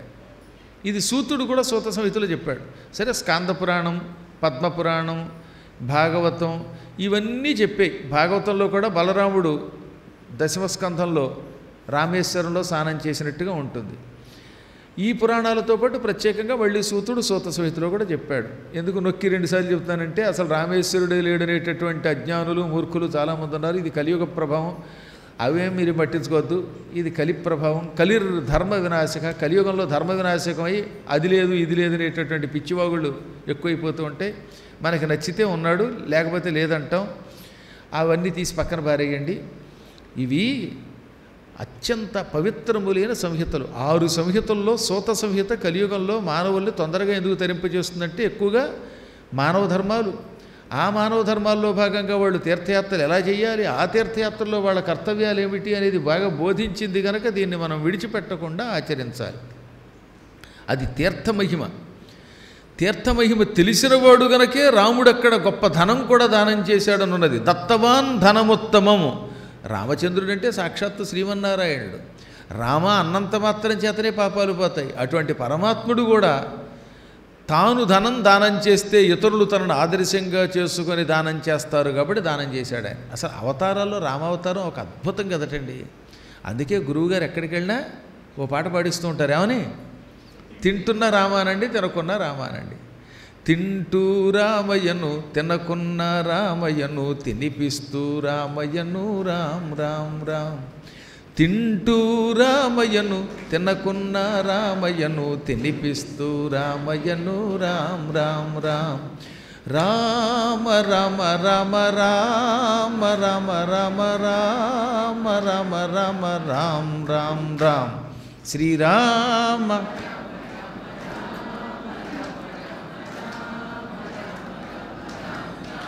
వండుతూ రామయ్యను, వండిస్తూ రామయ్యను, వండకున్న రామయ్యను, రామ్ రామ్ రామ్. నువ్వు వండకున్న రామయ్యను, రామ్ రామ్ రామ్.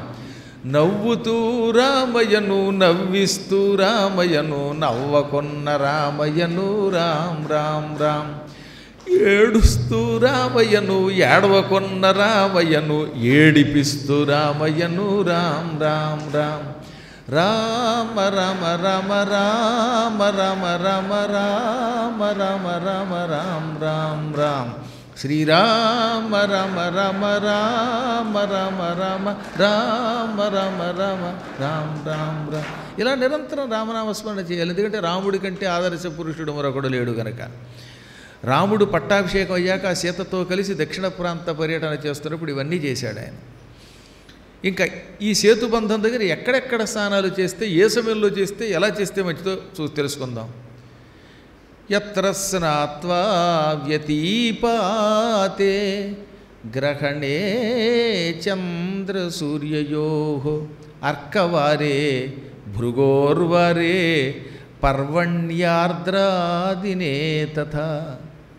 ఈ సేతువు దగ్గర వ్యతీపాత దినములలో ఉత్పాతాలు వచ్చినప్పుడు, ఏవో కష్టాలు వస్తుంటేగా మానవులకి, ఆ కష్టాలు వచ్చినప్పుడు హఠాత్తుగా ఒక్కోసారి ఉల్కలు రాలిపడడం, బాగా దోమలు మిడతల దండు విరిగిపోవడం, లేదా అనుకోకుండా తుఫాన్లు వచ్చి పడిపోతూ ఉండడం వంటి కష్టాలు రావడం, లేక రోడ్డు ప్రమాదాలు పెరిగిపోతున్నప్పుడు, ఆకాశ ప్రమాదాలు పెరిగిపోతున్నప్పుడు, ఇలాంటి కాలములలో అక్కడ స్నానం చేస్తే ఈ ప్రమాదములు ఆగిపోతాయి, దేశమునకు రక్షణ కలుగుతుంది. ఇప్పుడు ఈ మధ్యన విమాన ప్రమాదాలు, యుద్ధాలు ఎక్కువైపోయాయిగా. ఇటువంటి టైంలో మనందరం కలిసి సామూహికంగా వెళ్ళి రామేశ్వరం దగ్గర సంకల్పం చెప్పుకు స్నానం చేస్తే మన స్నానం వల్ల మన దేశం బాగుపడుతుంది, మన రాష్ట్రం బాగుపడుతుంది. మన రాష్ట్రం కోసం మాత్రం చేయలేమా? గ్రహణములు వచ్చినప్పుడు స్నానం చేయటం చాలా మంచిది. ప్రత్యేకంగా గ్రహణే చంద్ర సూర్యయోః. అది చంద్రగ్రహణమైనా సూర్యగ్రహణమైనా గ్రహణ సమయంలో రామేశ్వర స్నానము, సువర్ణదానము అపూర్వ ఫలితాన్ని ఇస్తాయి. తమకి, తమను నమ్ముకున్న వాళ్ళకి శుభాలు ఇస్తాయి. అర్కవారే సూర్యుడి యొక్క వారం అనగా ఆదివారం, భృగోర్వారే శుక్రవారం. ఈ 2 వారాలలో ఆది శుక్రవారాలలో స్నానం పరమ ఫలితాన్ని ఇస్తాయి. ఇంక తర్వాత ఏమన్నారు? పూర్ణిమ, అమావాస్యలు, వీటిని పర్వదినములు అంటారు. పూర్ణిమ నాడు కానీ అమావాస్య నాడు కానీ స్నానం చేస్తే అది కూడా మహాఫలితం ఇస్తుంది. కేవలం స్నానం చేయటమే కాకుండా పదే పదే ప్రతి శ్లోకం చివర యథాశక్తి ధనం దత్వా అన్నాడు ఆయన. స్నానం అయ్యాక దానము చేసుకుని అప్పుడు ఏమన్నాడు? దృష్ట్వా రామేశ్వరం శివం, శివుణ్ణి రామేశ్వరుణ్ణి చూడండి. ఇక ఈ రామేశ్వరుడికి అభిషేకాలు చేసేటప్పుడు, అక్కడున్న ఏదైనా శివలింగానికి అభిషేకం చేసుకునేటప్పుడు ఏ స్తోత్రాలు చెయ్యాలి? లౌకికైర్ వైదికై ప్రోస్త్రై. స్తోత్రాలు 2 రకాలు, లౌకికములు, వైదికములు. వేదములలో చెప్పబడిన నమ్మక చమకాలు, మహన్యాసము మొదలైనవన్నీ కూడా వైదిక స్తోత్రములు అని పిలువబడతాయి. ఇప్పుడు ఆపాతాళ నభస్థలాంత భువన బ్రహ్మాండమా విస్ఫుర జ్యోతిస్ఫాటికలింగమౌళి వెలసత్పూర్ణేందువాంతామృతై అస్తోకాప్లుతమేకమీశమనిశం రుద్రాను వాకాంజపం ధ్యాయే దీప్సిత సిద్ధయే ద్రౌపదం విప్రోభిషించేచ్ఛవం. ఇవన్నీ వైదిక స్తోత్రాలు, వేదములలో చెప్పబడిన స్తోత్రాలు. ఇక లౌకిక స్తోత్రాలంటే మన శంకరాచార్యుల వారో, అగస్త్యుల వారో, వ్యాసుల వారో, సూతుల వారో ఇలాంటి వాళ్ళు రాసినటువంటి స్తోత్రాలు. ఆ స్తోత్రాలు కూడా చదువుకోవచ్చు. 2 సమానమైన ఫలితాలే ఇస్తాయి. చేసేటప్పుడు సాధ్యమైనంత వరకు పెద్దల ద్వారా తెలుసుకుని భాషా దోషాలు లేకుండా చేయమంటున్నాడు. ఇక క్షేత్రాలకు వెళ్ళినప్పుడు ఆలయాలలో ప్రదక్షిణత్రయం భక్త్యా యః కరోతి ద్విజోత్తమ. 3 ప్రదక్షిణలకు తక్కువ కాకుండా చెయ్యాలి. కొన్ని ఆలయాల్లో ప్రదక్షిణ చేసే అవకాశం ఉంది. అలాంటప్పుడు ఏం చేయాలన్నమాట, ఆలయం చుట్టూతా కనీసం 3 ప్రదక్షిణలు చేయండి. ప్రదక్షిణలు వద్దని ఎవడనంటే వాడు దుర్మార్గుడు, నీచుడు, క్షుద్రుడు, పాపి, వాడు శిశుపాలుడి లాంటి వాట. ప్రదక్షిణలు చెయ్యి అన్నవాడు శాస్త్రాన్ని పాటిస్తున్నవాడు. కాకపోతే ఏమవుతుంది, ఇప్పుడు ఏ తిరుపతిలోనూ అసలు లోపలికి దర్శనానికే కుదరపోతే ఇక ప్రదక్షిణ ఏం చేస్తాం, అది మొత్తం మాడవీధుల్లో చుట్టూతా తిరగాలి. ఆ తిరగడం మన వల్ల అవ్వట్లేదు కనుక ఒక్క ప్రదక్షిణ చేసినా చాలు. కొన్ని ఆలయాల్లో అవకాశం ఉన్నది. అటువంటప్పుడు కనీసం 3 ప్రదక్షిణలు చెయ్యండి. దానివల్ల మానవుడు ఉత్తముడవుతాడు, కృతార్థుడవుతాడు. సహజంగా సముద్ర స్నానం చాలా గొప్పది. అందున రామేశ్వరం దగ్గర సముద్ర స్నానం అపూర్వ ఫలితం ఇస్తుంది, జ్ఞానం ఇస్తుంది, ఆనందం ఇస్తుంది, కిల్బిషాల నుంచి విముక్తుల్ని చేస్తుంది. మీ దయ వల్ల అంటున్నాడు సూతుడు ఇక్కడ. అంటే మీలాంటి పుణ్యాత్ములంతా మమ్మల్ని ఆశీర్వదించి ఉంటారు, అందుకే నేను అవన్నీ చూడగలిగాను. చూసి దానము చేసి నేను ఫలితం పొంది ఇప్పుడు మీకు చెబుతున్నాను. దీన్ని బట్టి సూతుడు ఎంత వినయవంతుడో తెలుస్తుందా. నిజంగా ఆయన మహాత్ముడు, వేదవ్యాసుని శిష్యుడు, ఇన్ని పురాణాలు చెప్పినవాడు మీ దయవల్ల నేను చూశానంటున్నాడు ఆయన. ఏది, ఋషులతో. అదే గొప్పవాళ్ళ లక్షణం. పైగా వినేవాళ్ళు కూడా నిజంగా సామాన్యులేం కాదు, వాళ్ళు కూడా వేల సంవత్సరాలు తపస్సు యజ్ఞములు చేసిన వాళ్ళండి. నైమిశారణ్యంలో 1000 ఏళ్ళు యజ్ఞం చేశారు, దీర్ఘ సత్రయాగం చేశారు, దానములు చేశారు, సంధ్యావందనాదులు ఆచరించారు, గోమతి స్నానం చేశారు, తపస్సులు చేశారు. అందుకే అటువంటి ఋషీశ్వరులకి పురాణం చెప్పటమేమో సూతుని అదృష్టం, సూతుని ద్వారా వినడం వాళ్ళ అదృష్టం. పరస్పరం ఒకరినొకరు గౌరవించుకుంటూ వీళ్ళు చెప్పారు, ఆయన చెప్పించుకున్నాడు, వీళ్ళు విన్నారు. ఈ విధంగా మొత్తం మీద గొప్పవాళ్ళు కనుక ఒకళ్ళొకళ్ళు పొగిడారు. నువ్వు చెప్పడం మా అదృష్టం అని వాళ్ళంటే, లేదండి మీ అందరూ నన్ను అనుగ్రహించారు కనుక మీ అనుగ్రహంతో ఈ క్షేత్రాలు చూశాను, స్నానాలు చేశాను, దానాలు చేశాను అన్నాడు ఆయన. అనంతరం పదే వీళ్ళంతా ఆ పూటకి పురాణం చాలించి గోమతీ తీరంలో శివుడి యొక్క లింగం ఉన్నది. చాలా గొప్ప స్థలం, సూతగద్దికి దగ్గరలోనే ఉంటుంది. సరిగ్గా గోమతీ తీరంలో సూతగద్ది దగ్గర ఒక శివలింగం ఉంటుందండి. ఆ శివలింగం దగ్గరికి వెళ్ళి సాష్టాంగ దండ ప్రణామం చేశారు మొత్తం ఋషులంతా సూతునితో పాటు. ప్రణమ్య దండవద్భూమౌ, కర్ర పడ్డారు. దండము అంటే కర్ర. ఒక కర్ర తీసుకెళ్ళి అలా పారేయండి, కదలకుండా పడి ఉంటుంది. మనిషి కూడా నమస్కారం చేసినప్పుడు కర్రబడినట్టుగా పడిపోవాలి, ఒక క్షణం అలాగా ఉండిపోవాలి. అలా కర్రపడ్డట్టు పడి నమస్కారం చేస్తే దాన్ని ఏమంటే పేరు, దండ ప్రణామము. ఈ దండ ప్రణామంలో కూడా 8 అవయవములు ఉపయోగిస్తే అప్పుడు ఏమవుతుంది, అష్ట అంగ దండ ప్రణామము. స అంటే కూడిన, ఇంగ్లీష్లో విత్ అనడానికి, తెలుగులో తో అనడానికి, సంస్కృతంలో స అంటారు. స అష్ట అంగ దండ ప్రణామం, సాష్టాంగ దండ ప్రణామం అనగా 8 అవయవములతో కర్రబడినట్టుగా అలా పడిపోవాలి నేల మీద. పడ్డాక ఈ 8 అవయవాలు కదిలించి ఒక క్షణం కదలకుండా కర్రలబడి ఉండాలి మళ్ళీ. ఆ రకంగా నమస్కారం చేస్తే దాన్ని సాష్టాంగ దండ ప్రణామం అంటారు. ఈ సాష్టాంగ దండ ప్రణామాల్లో ఏ అవయవాలుతో నమస్కారం చేస్తే అష్టాంగం అవుతుంది. ముందు ఉరస, వక్షస్థలం నేలకి తగిలించాలి, ఇలా వక్షం నేలకి తగిలించాలి. రెండవది శిరస, శిరస్సుతో, ఇది తృతీయ విభక్తి. అందువల్ల ఉరస అంటే వక్షస్థలంతో, శిరస శిరస్సుతో. దృష్ట్యా కళ్ళతో, అందుకే ఈ కన్ను కూడా. మనస మనస్సుతో, వచస వాక్కుతో. ఇక్కడ మనస్సు అనే మాట ఎందుకు వాడాడంటే, నమస్కారం చేస్తున్నప్పుడు కొంతమంది మనస్సు ఇంటికి వెళ్ళిపోతుంది. ఓ పక్కన శివుడి దగ్గర నమస్కారం చేస్తూనే ఇంటి దగ్గర దృష్టి పెట్టి, ఇంట్లో వచ్చేటప్పుడు బీరువాకి తాళం వేసానో లేదో, బీరువా తాళం వదిలేసి ఉంటాను, మా ఆవిడ నాకు తెలియకుండా ఏమైనా డబ్బులు పట్టుకుపోతుందా, అందులో ఈ మధ్యన అదేదో వేరే ఛానల్లో వచ్చిందిట, అందులో చీరలు కొనమని చెబుతోందిట, దానికి ఏమైనా డబ్బులు పంపేసిందా, ఇవన్నీ గుర్తుకొస్తాయి. అందుకని మనస్సు అక్కడ శివుడి మీదే పెట్టు, ఆ దేవుడి మీదే పెట్టు అన్నారు. ఇంకా వచస, వాక్కుతో కూడా పరమాత్మని స్తుతించాలి. అంటే ఈ నమస్కారం చేస్తున్నప్పుడు నోట్లో మాటలు పిచ్చి మాటలు మాట్లాడకుండా, శివాలయంలో అయితే ఓం నమ శివాయ, విష్ణు ఆలయంలో ఓం నమో నారాయణాయ, అమ్మవారి దగ్గరికి వెడితే శ్రీమాత్రే నమః ఇలా అనుకుంటూ వాక్కులతో కూడా నమస్కారం చేయాలి. ఆ తర్వాత పద్భ్యాం, పత్ అనగా కాలు, పద్భ్యాం అంటే రెండు కాళ్ళతో నమస్కరించాలి. అందుకే నమస్కారం చేసేవాళ్ళు సరే ఆ కాలు ఈ కాలు ఇటు ఇటు మారుస్తారు. ఈ విధంగా రెండు కాళ్ళతో నమస్కారం చేయాలి. ఆ తర్వాత కరాభ్యాం, రెండు చేతులతో నమస్కరించాలి. ఈ చెయ్యి ఇటు ఇటు తిప్పి ఈ రెండు చేతులు నేల మీద పెట్టి నమస్కరించాలి. కర్ణాభ్యాం, ఈ రెండు చెవులతో నమస్కరించాలి.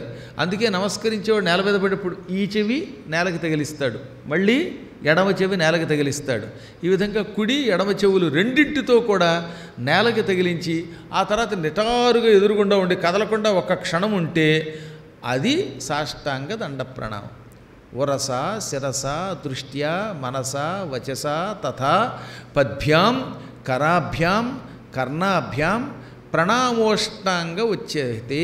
ప్రణామ అష్ట అంగ ఉచ్యతే అని విడదీయాలన్నమాట. అందువల్ల ఇది సాష్టాంగ దండ ప్రణామం. ఇలా సూతుడు మునీశ్వరులతో కలిసి గోమతీ తీరములో ఉన్న శివలింగము దగ్గర ప్రణామాన్ని ఆచరించాడు. ఆ పూటకి విశ్రాంతి తీసుకున్నారన్నమాట. ఏ పూటకి ఆ పూటకి మళ్ళీ ఉపన్యాసం ముగించడం, మళ్ళీ మొదలుపెట్టడం ఉంటుందిగా మనలాగే. తదనంతరం మళ్ళీ పురాణం మొదలు పెడుతున్నప్పుడు మునులు ఇంకా ఎంత విన్నా తరించటం లేదు మా మనస్సు, ఇంకా ఇంకా ఇంకా వినాలని కోరుతున్నాయి, తృప్తి పొందటం లేదు. నీకు తెలిసిన విశేషాలు జ్ఞాన సంపదని మాకు అందించు. పరమేశ్వర అర్చన, మానవ కర్తవ్యాలు, ఈ జన్మలోనే మోక్షానికి పనికొచ్చే విషయాలు నీలాంటి మహానుభావుల ద్వారా వినాలనుకుంటున్నాం. మహాత్మా, ఒకడున్నాడు, సముద్రం దాటాలనుకున్నాడు. ఎదురుగుండా భయంకరమైన కెరటాలతో సముద్రం కనబడుతున్నది. ఈ సముద్రంలో ప్రయాణం చేసి ఒక ద్వీపానికి వెళ్ళడం ఎలాగా అని బెంగపెట్టుకున్నట్ట. వాడికి ఒక ప్రయాణం వచ్చింది అర్జెంటుగా, ద్వీపానికి వెళ్ళాలి ఎలా అనుకుంటూ ఉంటే పెద్ద ఓడ తీసుకుని అక్కడికి కర్ణధారుడు వచ్చాడు. కర్ణధారుడు అంటే ఓడ నడిపేటటువంటి సరంగు, ఇంగ్లీష్లో కెప్టెన్ అంటాం. కెప్టెన్ గారు పడవ తీసుకుని, అది కూడా పెద్ద పడవ, అది ఓడ తీసుకుని, నీకేం పర్వాలేదు ఆయన, ఈ ఓడ చాలా గట్టిది, ఇందులో ఎక్కువ, నీకు మంచి బెర్తిస్తాం, భోజనాలు పెడతాం, రూపాయి పుచ్చుకోం, ఇందులో ఎక్కించుకుని నువ్వు అనుకున్న ప్రాంతానికి తీసుకెడతామని ఒక కర్ణధారుడు ప్రయాణికుడితో అన్నప్పుడు ఆ ప్రయాణికుడు ఎంత ఆనందం పొందుతాడు, వాడు ఎంత అదృష్టవంతుడవుతాడు. మేము కలిదోషము అనేటటువంటి ఒక సముద్రం దాటాలనుకుంటున్నాం. ఇది కలియుగం. ఈ యుగం అంతా దోషభూయిష్టం. ఈ కలిదోషం, ఈ సంసారమే ఓ సముద్రం. ఈ సముద్రం దాటాలనుకుంటూ ఉంటే జ్ఞానము అనే ఓడ తీసుకుని నువ్వు కర్ణధారుడివై మా దగ్గరకు వచ్చావు, మమ్మల్ని అనుగ్రహిస్తున్నావు, మేము అదృష్టవంతులు అన్నారు వాడు. అంటే అది గొప్ప అద్భుతమైన ఒక ఉపమానం అన్నమాట. ఇదే భాగవతంలో కూడా ఉంటుందండి. సూతుడితోటి సౌనకాదులు ఒక మాట అన్నారు, అదే తెలుగులో పోతన గారు కూడా రాశారు. జలరాశిదాటగోరెడి కలము జనుల్ కర్ణధారు కాంచిన భంగిల్. జలరాశిదాటగోరెడి కలము జనుల్ కర్ణధారు కాంచిన భంగిల్. కలిదోషహరణ వాంఛా కలితులమగు మేము నిన్ను కంటిమి సూతా. మహాసముద్రం దాటాలనుకుని ఒడ్డు దగ్గర నావ కోసం ఎదురు చూస్తున్న జనం దగ్గరకి పెద్ద నౌక తీసుకుని కర్ణధారుడు వచ్చి వాళ్ళని ఎక్కించుకుని వాళ్ళు అనుకున్న చోటికి చేరిస్తే ఎంత ఆనందం కలుగుతుంది.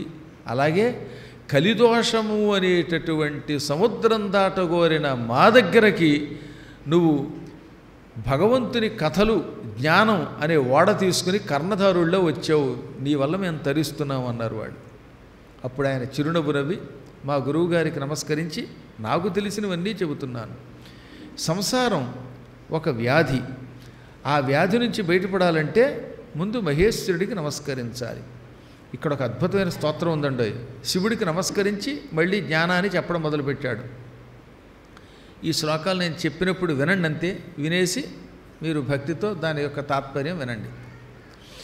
ఇతి పృష్టో మునిశ్రేష్టై సోతః పౌరాణికః ప్రభుః సాక్షాత్ సర్వేశ్వరం సాంబం సంసారామయ భేషజం సర్వజ్ఞం సర్వగం సర్వం సర్వభూతహితే రతం గంగాధరం విరూపాక్షం చంద్రమౌళిం జటాధరం నీలగ్రీవం చిరం స్మృత్వా వ్యాసమప్యమితౌజసం ప్రహృష్ట పరయా భక్త్యా పరిపూర్ణమనోరథః లౌకికైః వైదికైః స్తోత్రైః స్తుత్వా సమ్యక్ సమాహితః వక్తుమారభతే సర్వం ప్రణిపత్య మహేశ్వరం.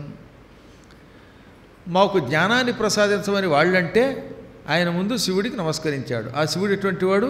సర్వ ఈశ్వరుడు, అందరికీ అధిపతి. సాంబం, అంబతో కూడినవాడు. అంబయా సహిత సాంబ, అమ్మవారితో కలిసి ఉన్నవాడు, అర్ధనారీశ్వరుడు. అటువంటి శివునికి నమస్కరిస్తున్నాను.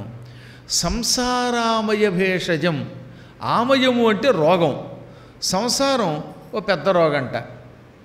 రోగానికి విముక్తి ఏమిటి? మందు వేసుకోవడం. భేషజం అంటే వైద్యం, భిషక్ అంటే వైద్యుడు. వైద్యుడు ఏం చేస్తాడు? వైద్యం చేస్తాడు కనుక భేషజం అంటే వైద్యం. సంసారం అనే రోగానికి మందు వైద్యం శివుడు. అనగా శివనామస్మరణం చేస్తే సంసారం అనే రోగం నుంచి విముక్తి పొందుతాం. అమ్మ బాబు, సంసారం పెద్ద రోగం ఉండోయ్. సంసారం కుష్ఠరోగం కంటే, క్షయరోగం కంటే, ఇంకా ఏవేవో రకరకాలైనటువంటి దిక్కుమాలిన రోగాల కంటే, వాత పెత్త కఫాది భయంకర వ్యాధుల కంటే భయంకరమైన వ్యాధి సంసారమే. అందుకని ఈ ఆమయం నుంచి, రోగం నుంచి విముక్తి పొందాలంటే సరి అయిన వైద్యం చేసేవాడు ఈశ్వరుడే. ఆయన సర్వజ్ఞుడు. జ్ఞ అంటే ఎరిగినవాడు, సర్వజ్ఞ అంటే సర్వము ఎరిగినవాడు. ఆయనకి తెలియనిది లేదు గనక సర్వజ్ఞ. సర్వగం అన్నారు తర్వాత. గ అంటే వెళ్ళడం, సర్వగ అన్ని చోట్లకి వెళ్ళగలడు. ఇది ద్వితీయ విభక్తి కాబట్టి సర్వగం అంటే ఆయన వెళ్ళని స్థలం లేదు, ఆయన వెళ్ళలేని చోటు లేదు. ఏ ప్రాంతంలో అయినా ఉంటాడు. ఇందుగలడందు లేడని సందేహము వలదు అన్నట్టుగా ప్రతి ప్రాంతంలోనూ వ్యాపించి ఉంటాడు. శర్వుడు ఆయన, అనగా సర్వవ్యాపకుడు, శుభప్రదుడు. సర్వభూతహితే రతం, సమస్త ప్రాణులకి హితాన్ని చేకూరుస్తాడు. ఒక్కొక్కప్పుడు అవతలవాడికి శిక్ష వేసినట్టు ఉంటుంది, కానీ అది శిక్ష కాదు. ఈ శిక్ష వాడికి రక్ష. లేకపోతే ఆ శిక్ష లేకపోతే వాడు ఘోర నరకాలికి పోతాడు. అందువల్ల తల్లిదండ్రులు పిల్లలు పాడైపోతున్నప్పుడు ఒక్క లాగి గోప మీద కొట్టి ఎలా దారిలో పెడుతున్నారో అలాగే పరమాత్ముడు కూడా అప్పుడప్పుడు బాధ పెట్టినట్టు పెట్టి వీడిని బాగు చేస్తాట. ఓ పిల్లాడు ఉన్నాడండి, వాడు దొంగ. వీడిని కనుక అరికట్టకపోతే చివరికి కొంతకాలానికి వాడు నాశనమై జైల్లో పడి ఎందుకు పనికి రాకుండా పోతాడు. వాడి చుట్టూ నువ్వు జైలుకి వెళ్ళలేవు కదా. అప్పుడు తల్లి ఏం చేయాలి? లాగి ఒకటి ఇచ్చుకొని చిన్నప్పటి నుంచి సరైన మార్గంలో పెట్టి దరిద్రుడు దారిలో పడరా అనాలి. ఒకవేళ ఎప్పటికీ మాట వినకపోతే విడిచిపెట్టేయాలట. చచ్చిపోయిన వాడు ఎటువంటి వాడో వ్యసనపరుడు, దొంగ ఆయన పుత్రుడిని అలా వదిలేయాలని శాస్త్రం చెబుతోందండి. మీకు ఇదివరకు కాశీఖండంలో చెప్పానా? కాశీఖండంలో గుణనిధి అని ఒకడున్నాడు. వాడు యజ్ఞదీక్షితుడి కొడుకు. ఎన్ని పాపాలు చేశాడండి వాడు. చిన్నప్పటి నుంచి తాగాడు, తందనాలాడాడు, వేశ్యల దగ్గరికి వెళ్ళాడు, చదువుకోలేదు. వాళ్ళ అమ్మేమో అబద్ధం ఆడి, ఏమండయి అబ్బాయి చదువుకున్నాడు, సంధ్యావందనం చేశాడని తండ్రి దగ్గర అసత్యాలు ఆడేది. ఆ రకంగా గారం చేసి కొంత పాడు చేసింది. చివరికి వాడి దొంగతనాలు బయటకు వచ్చాయి. అప్పుడు తండ్రి ఏం చేశాడు?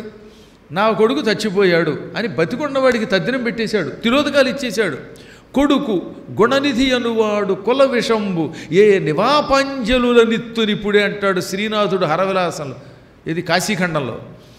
వీడు నా కొడుకు గుణనిధి అనేవాడు నా వంశానికి ఒక విషం, కాబట్టి వాడు బతికినా చచ్చిన వాడితో సమానం అని బయట బండరాయి మీద వాడికి 3 పిండాలు అప్పటికప్పుడు పెట్టి నువ్వులు నీళ్ళు వదిలేశాడు. నివాపాంజలుల నిత్తునిప్పుడే అన్నాడు ఆయన. అనగా తిలోదకాలు ఇచ్చేశాడు. ఆ తర్వాత కొడుకును వదిలేశాడు. అసత్యమాడి కొడుకుని మోసం చేసి పాడు చేసినందుకు పెళ్ళాన్ని కూడా వదిలేశాడు ఆయన. ఆ రోజులు అలా వదిలేసేవారు. పూర్వం మండిపోయిందనుకోండి, దిక్కుమాలందన నీకు నాకు సంబంధం లేదంటే వదిలేసినట్టే. ఇప్పుడు అలా కుదరదు. కోర్టుకి వెళ్ళి లాగి వాడి దొంప తెంచేయరు. వాడి ఆస్తి అంతా ఇక మొత్తం ఒకసారి పెళ్ళానికి విడాకులు ఇచ్చాడా ఇక వీడి జీవితంలో అడుక్కోదండమే. ఎంత అన్నం ఉంటే పెట్టండమ్మా, ఎంత కూరుంటే వెయ్యండమ్మా అనుకుంటూ వెళ్ళవలసిందే. అమ్మో కోర్టులు ఉన్నాయి, చావగొడతాయి. వాడికి ఏమో కాంపెన్సేషన్ ఇవ్వంటాయి. పెళ్ళి చేసుకోవడం కంటే అందులోంచి విముక్తి పొందడం కలియుగంలో ఓరి దేవుడు అది మరీ కష్టం. అసలు పెళ్ళి అంటేనే అది పెద్ద రొంపు అనుకోండి. ఊబిలో దిగిపోయిన వాడైనా పైకి వస్తాడేమో కానీ ఈ సంసారం అనే పంకంలో నిర్మగ్నుడైపోయిన వాడు, మునిగిపోయిన వాడు బయటికి రాలేడు. కానీ పూర్వకాలంలో వదిలేసి పారేశాడు ఆయన. అందుకని శాస్త్రం ఏం చెబుతున్నదనమాట, పరమ పాపాత్ముణ్ణి ఎట్టి పరిస్థితుల్లో కూడా ఒక్క దెబ్బ కొట్టి వదిలేయాలి, అటువంటి నీచుడిని విడిచిపెట్టేయాలి. ఈశ్వరుడు కూడా అప్పుడప్పుడు మనం దోషాలు చేస్తే ఈ దోషాలకి తగిన శిక్ష విధిస్తాడు. అందుకే అప్పుడప్పుడు హఠాత్తుగా రోగాలు రావడం, కాళ్ళు విరగడం, దుర్మరణం పాలవ్వడం, ఇవన్నీ ఎందుకు వస్తున్నాయంటే మనం చేసిన పాపాలు. ఈ పాపాలకు ఆ శిక్ష ఇవ్వడం వల్లే సర్వభూతహితుడయ్యాడు ఆయన. లేకపోతే సర్వభూతహితుడు ఎందుకు అవుతాడు? అలాగే ఒక వ్యక్తికి కాలు కుళ్ళిపోయింది, సెప్టిక్ అయిపోయింది. అప్పుడు ఆ కాలు వాడి శరీరంలో ఉంటే ఎంత డేంజరో తెలుసా? మొత్తం శరీరం కుళ్ళిపోతుంది. అప్పుడు డాక్టర్ ఏం చేస్తాడు, అక్కడ మత్తుమంది ఇచ్చి లోకల్ ఎనస్థీషియా ఇచ్చి ఆ కాలు కత్తిరించేసి కాలు తీసేస్తాడు. కాలు తీయకపోతే మొత్తం పోతాడు వాడు. ఒక వేలు కుళ్ళిపోతే అది తీయకపోతే వాడి శరీరమే కుళ్ళిపోతుంది. శరీరంలో ఒక అవయవం కుళ్ళిపోతే దాన్ని డాక్టర్ గారు తీశారంటే డాక్టర్ గారికి ఆ అవయవం మీద, ఆ వ్యక్తి మీద ద్వేషం లేదు, వాడిని బాగు చేయడానికే తీస్తున్నాడు. అలాగే పరమాత్ముడు కూడా మనం పాపాలు చేసినప్పుడు ఆ పాపాలకి తగిన శిక్ష ఏదో రకంగా ఇస్తాడు. అందువల్ల ఆయన సర్వభూత హితరతుడు అన్నమాట. ఆయనకి ఎవరి మీద రాగం లేదు, ద్వేషం లేదు, నావాడు పరాయివాడు అనే భేదం లేదు. ఎవడైనా ఒకటే. సాక్షాత్తు భార్యామణినా తన మాట వినకుండా దక్షయాగానికి వెడితే నీ కర్మ పో అన్నాడంతే. సతీదేవి యజ్ఞానికి బయలుదేరిందండి. సతీ నా మాట విను, యజ్ఞానికి వెడితే నువ్వు తిరిగి రావు, మీ నాన్న దుర్మార్గుడు ద్వేషిస్తున్నాడంటే వినిపించుకోలేదు. ఇంక నీ కర్మ అన్నాడు. వెళ్ళింది, శరీరాన్ని విడిచిపెట్టేసింది. చూసారా? ఆ తర్వాత మళ్ళీ ఆవిడ మీద అభిమానం కాబట్టి, ఆవిడ జగన్మాత కాబట్టి, ఆవిడ పార్వతిగా పుట్టేలా చేసి, ఆవిడ కోసం తాను తపస్సు చేసి, తన కోసం ఆవిడ తపస్సు చేయగా మళ్ళీ చేపట్టాడు. కాబట్టి పరమాత్మునికి స్వపరభేదం ఉండదు. మనవాడు కదా అని తప్పు చేస్తే వెనక్కి వేసుకొచ్చే లక్షణం ఉండదు. అందుకని ఆయన ఎప్పటికీ సర్వభూత హితుడే. గంగాధరం, గంగాదేవిని శిరస్సులో జటాజూటంలో ధరించినవాడు. విరూపాక్షుడు అంటే 3 కళ్ళు కలిగినవాడు. అక్షము అంటే కన్ను. రూపాన్ని విచిత్రంగా మారుస్తోంది కనుక, విరూపంగా మారుస్తోంది కనుక 3వ కన్నుని ఏమంటారనమాట, విరూప అక్షి అంటారు. అది కలిగినవాడు విరూపాక్షుడు. అంతే త్రినేత్రుడు అనడానికి అదో తమాషా ప్రయోజనం అన్నట్టు ప్రయోగం. ఇంకా చంద్రమౌళి, మౌళి అంటే తలయందు జటా జోటముల యందు చంద్రుణ్ణి ధరించాడు గనక, చంద్రుణ్ణి మౌళియందు ధరించినవాడు గనక చంద్రమౌళి అన్నారు. ఆయనకి ఆకాశమే జుట్టు, ఆ జుట్టు బాగా అట్లగట్టేసింది, పైగా ఎర్రగా ఉంటుంది. అందుకని ఆయన్ని జటాధరుడు అన్నారు. ధూర్జటి అంటే ధూహ్ అంటే బరువైన జడలు కలిగినవాడు, పెద్ద పెద్ద జడలు, భారముతో కూడిన జడలు కలిగినవాడు కనుక ధూర్జటి. అందువల్ల ఆయన జటాధరుడు, ధూర్జటి కూడా అయ్యాడు. ఇక విషం కంఠంలో పెట్టుకుని నీలగ్రీవుడయ్యాడు. అటువంటి మహానుభావుడిని భక్తి శ్రద్ధలతో నేను స్తుతిస్తున్నాను, ఆయనకి నమస్కరిస్తున్నాను. ఒకప్పుడు బృహస్పతి శివుని దగ్గరికి వెళ్ళాడు. ఎందుకు ఆయనకు ఒక పూట మనస్సునకు శాంతి కలగలేదు. దానికి ఒక కారణం ఉంది. ఆయనకి శుక్రాచార్యుడితో పోటీ వచ్చింది. ఈ ప్రపంచంలో పోటీ లేనివాడు ఎక్కడ ఉంటాడు? అందరికీ ఏదో టైంలో ఎవరితోటో పోటీ ఉంటుందండోయ్. ఈ మధ్యన యూట్యూబ్ పోటీ ఎక్కువైపోయింది. వాళ్ళలో వాడు కొట్టుకుని నాకంటే వ్యూస్ ఎక్కువ రావాలి వాడికి, వీడికంటే నాకు ఎక్కువ రావాలి అని ఒకళ్ళొకళ్ళకు తిట్టుకుంటూ లేనిపోని తమ్మనేలుసు కొట్టుకోవడం, వీడిని వాడు తిట్టుకోవడం. ఇక పొరపాటును ఎప్పుడైనా మంచి చూద్దామని యూట్యూబ్ ఆన్ చేసి మా పిల్లలు చూపించారా, ఏది శిష్యులు తోంసుంఠ ఇదే తంట, ఏదో పెద్ద పెంట, నానా చెత్త అందులోనే కనపడుతోంది. ఏదో అప్పుడప్పుడు ఇలాంటి పౌరాణిక ఉపన్యాసాలు కొంచెం కనపడుతున్నాయి. పౌరాణిక ఉపన్యాసాలు 10 కనపడితే అవి 90 కనపడుతున్నాయి. ఇంకా అందులో ఆ బూతులు చూస్తే ఆహా, చెంబు నీళ్లలో దూకి పాణిని కూడా మరణిస్తాడు. ఆయన వ్యాకరణానికి కూడా లొంగవి. బాత్ మే బూత్ హై అన్నట్టుగా ఉంటాయి అవి. అంత భయంకరంగా ఉంటాయన్నమాట. మా ఐదారు కూడా అవి చూస్తేనే ఒక రకమైన జుగుప్స కలుగుతుంది. కారణం ఏమిటంటే ఎవడికి వాడికి నాకు ఎక్కువ సబ్స్క్రైబర్లు ఉండాలి, వాడికంటే నేను గొప్ప అనిపించుకోవాలి, నాకు వ్యూస్ ఎక్కువ రావాలి, నాకు మంచి కామెంట్లు రావాలి, నన్ను లైక్ చేసేవాడు కావాలి అనుకుంటూ, ఎందుకు నన్ను డిస్లైక్ చేశావు అని కొట్టుకోవడానికి వాడుకుంటున్నారు వాటిని. కాబట్టి ఈనాటి వాళ్ళకంటే పిచ్చుందనుకోండి, కానీ అప్పుడప్పుడు దేవతలకు కూడా కొంచెం తగాదా ఉంటుంది. బృహస్పతి కంటే శుక్రాచార్యుడు గొప్పవాడు ఒక విధంగా. అలాగని బృహస్పతి మహానుభావుడు, ఆయన తక్కువ కాదు, దేవతల గురువే. కానీ బృహస్పతి దగ్గర లేని శక్తి శుక్రుడి దగ్గర ఉంది. అది మృత సంజీవని విద్య. చచ్చిన వాడిని బ్రతికించే శక్తి కేవలం ఆ రోజులలో ఈశ్వరుడికి మాత్రమే ఉన్నది. ఇదిగో మళ్ళీ ఈయనకున్నది. దానికి తోడు భృగు మహర్షి యొక్క వంశస్థులు యజ్ఞం చేస్తే తిరుగులేదు. శుక్రాచార్యుడి యొక్క దశ పట్టిందా, శుక్ర మహాదశ, అవతలవాడు ఇక ఉచ్చస్థితిలోకి వెళ్ళిపోతాడు. పైగా లక్ష్మీదేవికి సోదరుడు అండోయ్. లక్ష్మీదేవి భృగు మహర్షి కూతురుగా పుట్టిందని మీకు తెలుసు కదా. శ్రావణ మాసంలో శుక్రవారం నాడు భృగు మహర్షికి కూతురుగా పుట్టినట్టుగా మార్కండేయ పురాణంలో కథ విన్నారు. అందుకే భార్గవి అని పేరు. అంటే భృగువు యొక్క కూతురు గనక భార్గవి. భృగోహ అపత్యం స్త్రీ భార్గవి. భృగు మహర్షికి ఖ్యాతి అనే ఒక భార్య ద్వారా లక్ష్మీదేవి ఒకప్పుడు వాళ్ళ ఉపాసనకి మెచ్చుకుని కూతురుగా పుట్టింది. అందుకే భార్గవి. అందుకే విష్ణువు యొక్క వక్షస్థలం మీద తన్ని బతికినవాడు ఆయన ఒక్కడే. ఇంకోటి ఎవడన్నా తంతే భస్వం అయిపోతాడు. ఎక్కడ శ్రీమన్నారాయణుడు ఆయన గుండెల మీద తన్నితే లక్ష్మీదేవి అలిగి భూలోకానికి వచ్చిందంటే ఆయన ఎలా బతికాడండి భృగువు అంటే శ్రీవత్సం అనే లాంఛనం నుంచి పుట్టాడు మొదట. ఆ తర్వాత బ్రహ్మమానసపుత్రుడిగా మళ్ళీ జన్మెత్తాడు. లక్ష్మీదేవిని కూతురుగా పొందాడు. అందువల్ల ఆయన ఎప్పటికప్పుడు భృగువు చాలా గొప్పవాడయ్యాడు. ఆ భృగువు యొక్క కొడుకుల్లో ఒకడు శుక్రాచార్యుడు, ఒకడు చ్యవన మహర్షి, ఒకళ్ళు మించిన వాళ్ళు ఒకళ్ళు, వాళ్ళంతా కూడా. అందువల్ల ఈ భృగువే గొప్పవాడంటే ఆ భృగువు యొక్క కుమారుడైన శుక్రాచార్యుడు అనేక శక్తులు పొందాడు.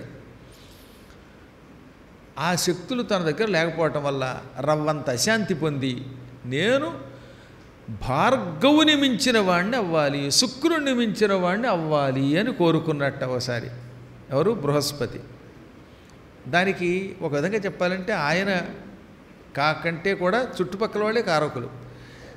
దెప్పుతారుగా కొంతమంది, ఏమండి గురువుగారు మీకంటే ఆ శుక్రాచార్యుడు గొప్పవాట్టు కదా అన్నారట. పోనీ ఒకళ్ళు ఇద్దరు అంటే అనుకోవచ్చు.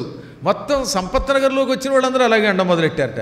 ఒక్కొక్కడు రావడం, బృహస్పతి గారు అప్సే శుక్రాచార్య మహాన్ హై క్యా అండం. ఇలా దాంతో ఆయనకి మండింది. ఇప్పుడు పెద్ద గొడవ ఏంటో తెలుసా, మీ దారిన మీరు పురాణం వినేసి వెళ్ళిపోతే పర్లేదు, కానీ ఏమండి గురువుగారు మీకంటే వాడు గొప్పవాడా, వాడికంటే వీడు గొప్పవాడా అని కెలికారంటే వీళ్ళు బాధపడతారు. అందువల్ల మీరు మంచివాళ్ళు అలా కెలక్కండి ఎవరిని. ఎవడి దారిని వాడిదే, ఎవడి శక్తి వాడిదే. ఒక్కొక్కడికి ఒక్కొక్క కోణం ఉంటుంది. ఒక్కొక్కడు పాడతాడు, ఒక్కొక్కడు ఆడతాడు, ఒక్కొక్కడు హాయిగా చెబుతాడు, ఒక కథ బాగుంటుంది, ఒక్కొక్కడు ఏదో గొణుక్కుంటూ పోతాడు, ఒక్కొక్కడు సణుగుతాడు, ఒకడికి చేదస్తం ఎక్కువ, ఒక్కొడేమో నందీశ్వరుడికి శివుడికి మధ్యలో పెడితే నాశనం అయిపోతూ ఉంటాడు. ఆ లెక్కన మొత్తం గుళ్ళో వాళ్ళంతా నాశనం అయిపోవాలి. నందీశ్వరుడికి శివుడికి మధ్యలో నడవకుండా ఎవడి వల్ల అవుతుందండి? రోజు గుళ్ళోకి వెళ్ళి అర్చన చేసేటప్పుడు ఎన్నిసార్లు నడవలసి వస్తుంది? అభిషేక సమయంలో అనవసరంగా మాత్రమే నడవకూడదని శాస్త్రం. వీడికి తెలియక ఇక ఎప్పుడూ నడవకూడదండం. దాంతో ఇప్పుడు గుళ్ళోకి వెళ్ళడం మానేశారు శివాలయంలోకి. ఎందుకంటే నందీశ్వరుడు దాటి వెళ్ళాలి ఎవడన్నా. ఇప్పుడు శ్రీశైలంలో నందీశ్వర దర్శనం అవ్వకుండా నందీశ్వరుడికి శివుడికి మధ్యలో వెళ్ళకుండా ఎవడన్నా గుళ్ళోకి వెడతాడా? చూడండి అసలు. శ్రీశైలంలో సరిగ్గా దర్శనం చేసుకుని వెళ్ళేవాడు నందికి శివుడికి మధ్యలోంచి ఎడతాడు. కాబట్టి శ్రీశైలానికి వెళ్ళిన వాళ్ళంతా నాశనం అయిపోతారా? అంటే అక్కడ దేవస్థానంలో వాళ్ళు ఏమి అంత తెలివి తక్కువ వాళ్ళు అనుకుంటున్నారా మీరేమన్నా? అందువల్ల ఆ మధ్యలో కేవలం కొన్ని అభిషేక సమయములలో మాత్రమే నడవరాదు తప్ప తక్కిన వాళ్ళలో నడవరాదని ఎల్లప్పుడూ వద్దని నిషేధం ఏమీ లేదు. అలా ఉంటే ఈ ప్రపంచంలో ఎవడు బతకలేడు కూడా. అన్నిటినీ చేదస్తంగా పుచ్చుకొని తెలిసి తెలియక కొంపలు ముంచేస్తారు. ఈ మధ్యన ఎవడో అన్నట్ట, బంగారంలో కలిపురుషుడు ఉంటాడు, బంగారం ఉంటే మీరు నాశనం అయిపోతారు అన్న. ఆయన చేతికి 3 ఉంగరాలు ఉన్నాయి. ఆయన ఉపన్యాసం చెబుతుంటే చేతికి 3 ఉంగరాలు, ఈ చేతికి 3 ఉంగరాలు, మెళ్ళో గొలుసు, ఆయనకు కూడా చెవులకు కుండలాలు. ఇప్పుడు ఆయన బంగారం ఉన్నది కనుక, ఆయన దగ్గర బంగారం ఉంది, ఆయన ఒంటి మీద నగలు ఉన్నాయి కనుక ఆయన శరీరంలో కలిపురుషుడు ఉన్నాడు కదా, ఆయన నాశనం అయిపోయినట్టే కదా. అన్నిటికీ మించి వాళ్ళ ఆవిడ మెడలో బంగారం గొలుసుంది, మంగళసూత్రం ఉంది, 2 సూత్రాలు ఉన్నాయి పైగా. అందుకని సరి అయిన సంస్కృతం రాకపోతే నీకు చేత కాకపోతే నోరు మూసుకు కూర్చో, పిచ్చివాగుడు వాక్కూడదని శాస్త్రం చెబుతున్నది. ఇలాంటి వాళ్ళ యొక్క శాస్త్రార్థాలకి సరస్వతి బాధపడుతుందండోయ్. బంగారములో కలిపురుషుడు ఉండడం అంటే అర్థం ఏమిటి? పాపిష్టి బంగారంలో, అన్యాయార్జితమైన సువర్ణములో మోసము చేసి అన్యాయము చేసి ఎవడి దగ్గర నుంచి అయినా బంగారం కొంటే అందులో కలిపురుషుడు చేరుతాడు. ఇప్పుడు పాప ఈ కుర్రాడు కష్టపడి ఓ 10 కాసుల గొలుసు మెడలో వేసుకున్నాడు. ఆ పక్కన ఎవడో ఒకడు చేరాడు, ఓ ఎంజేగాడు, నక్క చిత్తులుగాడు. పక్కనే కూర్చుని మై డియర్ ఫ్రెండ్ అంటూ రహస్యంగా తెలియకుండా మెడలో గొలుసు కొట్టేశాడు. ఇప్పుడు ఈ గొలుసుని వాడు ఎవడో చోటకి అమ్మాలి కదా, ఎవరి దగ్గరికి వెళ్ళినా తెలిసిపోతుంది దొంగ గొలుసు అని. అందుకని ఏమండి ఇది 10 కాసులండి, బయట అయితే ఒక కాసుకి 2000. కాసు 2000? నేను ఇంకా ఏ రోజుల్లో ఉన్నాను. ఎంతండి ఈ మధ్యన కాసు? నాకు తెలియదు ఆ కేసు, ఆడవాళ్ళకి బాగా తెలుస్తుంది. కాసు ఎంత ఉంది తాతయ్య? 9000 కాసు. గ్రామ్ 10,000 అంటాడు, ఒకడు 9,000 కాసు అంటాడు. ఏం చెప్పను నా కర్మకాలి. మీలాంటి పండితులంతా ఎదురుగుండా కూర్చుంటే మీకు పురాణం చెప్పే యోగం నాకు. కరెక్ట్గా కాసు ఎంతో చెప్పగలిగిన వాళ్ళు ఎంతో చెయ్యొద్దండి అమ్మా. 90,000, 80,000, 80, 90 ఏదో ఒకటి మొత్తం పోనీ 80,000 అనుకుందాం. ఒక కాసు నాకు ఇచ్చేయండి. ఏది నిజం చెప్పినందుకు 10 కాసులంటే 80 × 10 8 లక్షలు. 8 లక్షలు గొలుసండి. అందువల్ల మీకు 1,00,000కి ఇచ్చేస్తున్నాడు కానీ మనం ఆశపడి కొనేసామా? దొంగతనం చేసేవాడికి ఎలాగో పాపం వస్తుంది. ఇది పాపిష్టి సొమ్ము కదా, కక్కుర్తిపడి తక్కువకు వస్తుందని ఇలాంటి బంగారం కొంటే ఈ బంగారంలో కలిపురుషుడు చేరతాడు. ఆ బంగారం నువ్వు ధరిస్తే పూర్తిగా నీ శరీరం కలికి నిలయమైపోతుంది. అలాగే లంచాలు పుచ్చుకుని దొంగ వేషాలు వేసి ₹1 సరుకు ₹100 కమ్మి ఆ డబ్బులతోటి బంగారం కొంటే అటువంటి తప్పుడు బంగారంలో ఉంటాడు తప్ప మీలాంటి పుణ్యాత్ముల యొక్క కష్టార్జితంలో పొరపాటున కూడా కలిపురుషుడు ఉండడు. అందువల్ల మీరు ఎంతో కష్టపడి మీ ఆవిడకు గొలుసు చేసి పెట్టారు, ఆవిడ మెడలో మంగళసూత్రాలు కట్టారు. ఆ సూత్రంలో ఒకటి ఆవిడది పాపం, ఒకటి ఈందిని. ఈ దిక్కుమాలాడు మొగుడు ఏం చేస్తున్నాడు అనమాట, ఏమండో పుట్టింటి వారు ఒకటి పెట్టాలట అండం ఏ శాస్త్రంలో ఉందో తప్పించుకోవడానికి ఈ అత్తమావుల మీద తోసేయటం. ఇది అన్యాయం అండి, ఇలాంటి వాళ్ళకి వ్యతిరేకంగా పోరాడాలి అని వ్యాసుడు అన్నాడు, నేననలేదు. అసలు మంగళసూత్రం 2 బిళ్ళలు మొగుడే చేయించాలి. కానీ వీళ్ళు ఏం చేస్తారు వాడు తప్పించుకోవడానికి, మాకు ఆనవాయితీ లేదండి, మంగళసూత్రాలు అమ్మాయి తల్లిదండ్రులే చేయించాలండి. ఏదైనా ఆనవాయితీ లేదండి, ఏది వాళ్ళు చేయించాలంటే. భోజనాల దగ్గర మాత్రం మాకు ఆనవాయితీ ఉందండి, మీరు పెట్టాలి, మేము తినాలండి అండం. ఈ విధంగా ఏమైతేనే మొత్తం మీద నానాయాత్ర పడి మీకోసం చేయించినటువంటి మంగళసూత్రాలు బంగారంలో కానీ, మీ గొలుసుల్లో కానీ, మీ ఉంగరాల్లో కానీ అవన్నీ మీ కష్టార్జితాలు కనుక అందులో సాక్షాత్తు పరమాత్ముడు ఉంటాడు తప్ప కలిపురుషుడు ఉండడు. ఒక్క పాపిష్టి సొమ్ములోనే ఉంటాడు. అందువల్ల అలాంటి బంగారం అని అర్థం చెప్పాలి. ఆడవాళ్లలో కలిపురుషుడు ఉంటాడంటే మీ అందరిలో కలిపురుషుడు ఉంటాడా? అలా చెప్పేశాడు ఒక ఆయన. స్త్రీలలో కలిపురుషుడు ఉంటాడని చెప్పేశాడు. ఎంత అన్యాయం అది! అక్కడ స్త్రీలల్లా వేశ్యలని అర్థం. శరీరాన్ని డబ్బు కోసం అమ్ముకునే వేశ్యలలో మాత్రం కలిపురుషుడు ఉంటాడు తప్ప స్త్రీలంతా ఎంత పతివ్రతలు, వాడు తల్లులు, వాడు లేకపోతే ఈ సృష్టి లేదు. కాబట్టి సంప్రదాయము, జ్ఞానము, సంస్కృతం మీద పట్టు లేనటువంటి వాడు చెప్పేవి ఎన్నో ప్రమాదములు తెచ్చిపెడతాయి. ఇవి దృష్టిలో పెట్టుకోవాలి మనం. అందువల్ల ఎవరి యోగం వారిది, ఎవరి జ్ఞానం వారిది. అయినప్పటికీ చెప్పాను కదా, పక్కవాడు ఎక్కేయటం వల్ల వచ్చినవాడల్లా నీకంటేనేమో ఆ శుక్రుడు గొప్పవాడు అనడం వల్ల పాపం బృహస్పతికి కొంత బాధ కలిగి నేను కూడా భార్గవుని కంటే, శుక్రాచార్యుడి కంటే పండితుడిని అనిపించుకోవాలి అనుకున్నాడు ఆయన. నిజానికి చాలా గొప్పవాడు, మహానుభావుడు, గురువుగారే కదా, దేవగురువు. అయినా మన కోసం, లోకశ్రేయస్సు కోసం ఆయన బాధ నటించి కైలాసానికి వెళ్ళాడు. వెళ్ళి ఈశ్వరుడి భక్తి శ్రద్ధలతో ఇలా స్తోత్రం చేశాడు. నువ్వు శివుడివి, సమస్త లోకేశ్వరుడివి, జ్ఞానివి, సర్వవ్యాపకుడివి, కరుణాస్వరూపుడివి. నా మనస్సులో ఉన్న అశాంతి తొలగి పరమ జ్ఞానం పొందేటట్టు, నేను అందరికంటే గొప్పవాడిని అనిపించుకునేటట్టుగా నన్ను తీర్చిదిద్దు అన్నాడు. ఆ సమయంలో శివుడి పక్కనే పార్వతి కూడా ఉన్నది. అందుకే ఆయన పార్వతీ సమేతముగా దేవతల్ని, ఋషుల్ని ఎదురుగుండా కూర్చోబెట్టుకుని బృహస్పతి వంకతో మనకు ఒక గొప్ప జ్ఞానాన్ని ఇచ్చాడు. అందుకే ఇక్కడ ఈశ్వరోవాచ అని మొదలుపెట్టారు దీన్ని. అవాచ్యమే తద్విజ్ఞానమతి గుహ్యమనుత్తమం ఆమ్నాయాంతైక సంసిద్ధం అశేషక్లేశనాశనం అనంతానందమోక్షాఖ్య బ్రహ్మప్రాప్త్యేక సాధనం. నేనిప్పుడు నీకు ఇచ్చేది వేదాంత రహస్యం. గొప్ప జ్ఞానం, ఉత్కృష్ట జ్ఞానం. అన్నిటికీ మించి ఎవడికి పడితే వాడికి చెప్పకూడదు. అందుకే గుహ్యము అన్నాడు ఆయన. గుహ్యము అంటే ఏమిటనమాట? ఎవడికి చెప్పొద్దని కాదు, ఎవడికి పడితే వాడికి చెప్పద్దు. గురుభక్తి లేనివాడికి, దీని మీద నమ్మకం లేనివాడికి, దీనిని అపహాస్యం చేసేవాడికి ఇవ్వకూడదు. సహజంగా ఈ పురాణానికి వచ్చేవాళ్ళంతా పరమభక్తులే. అందుకే మీలాంటి వాళ్ళకి ఈ జ్ఞానాన్ని మేము బోధిస్తున్నాం, చెప్పాలని శాస్త్రం కనుక. దీన్ని మీరు రోజు 6 గంటలకు ఉపన్యాసం అంటే 5:30కి బయలుదేరి వస్తున్నారంటే, ఉపన్యాసం అయ్యేదాకా పాపం కదలకుండా నానాయాతన పడుతూ ఆ కుర్చీలోనే కూర్చుంటున్నారంటే, అయ్యాక కూడా పారిపోకుండా మళ్ళీ వరుసలో నిలబడి ఆశీర్వచనం తీసుకుని పెడుతున్నారంటే, ఎంత నమ్మకం లేకపోతే, ఎంత భక్తి లేకపోతే పని చేస్తారండి.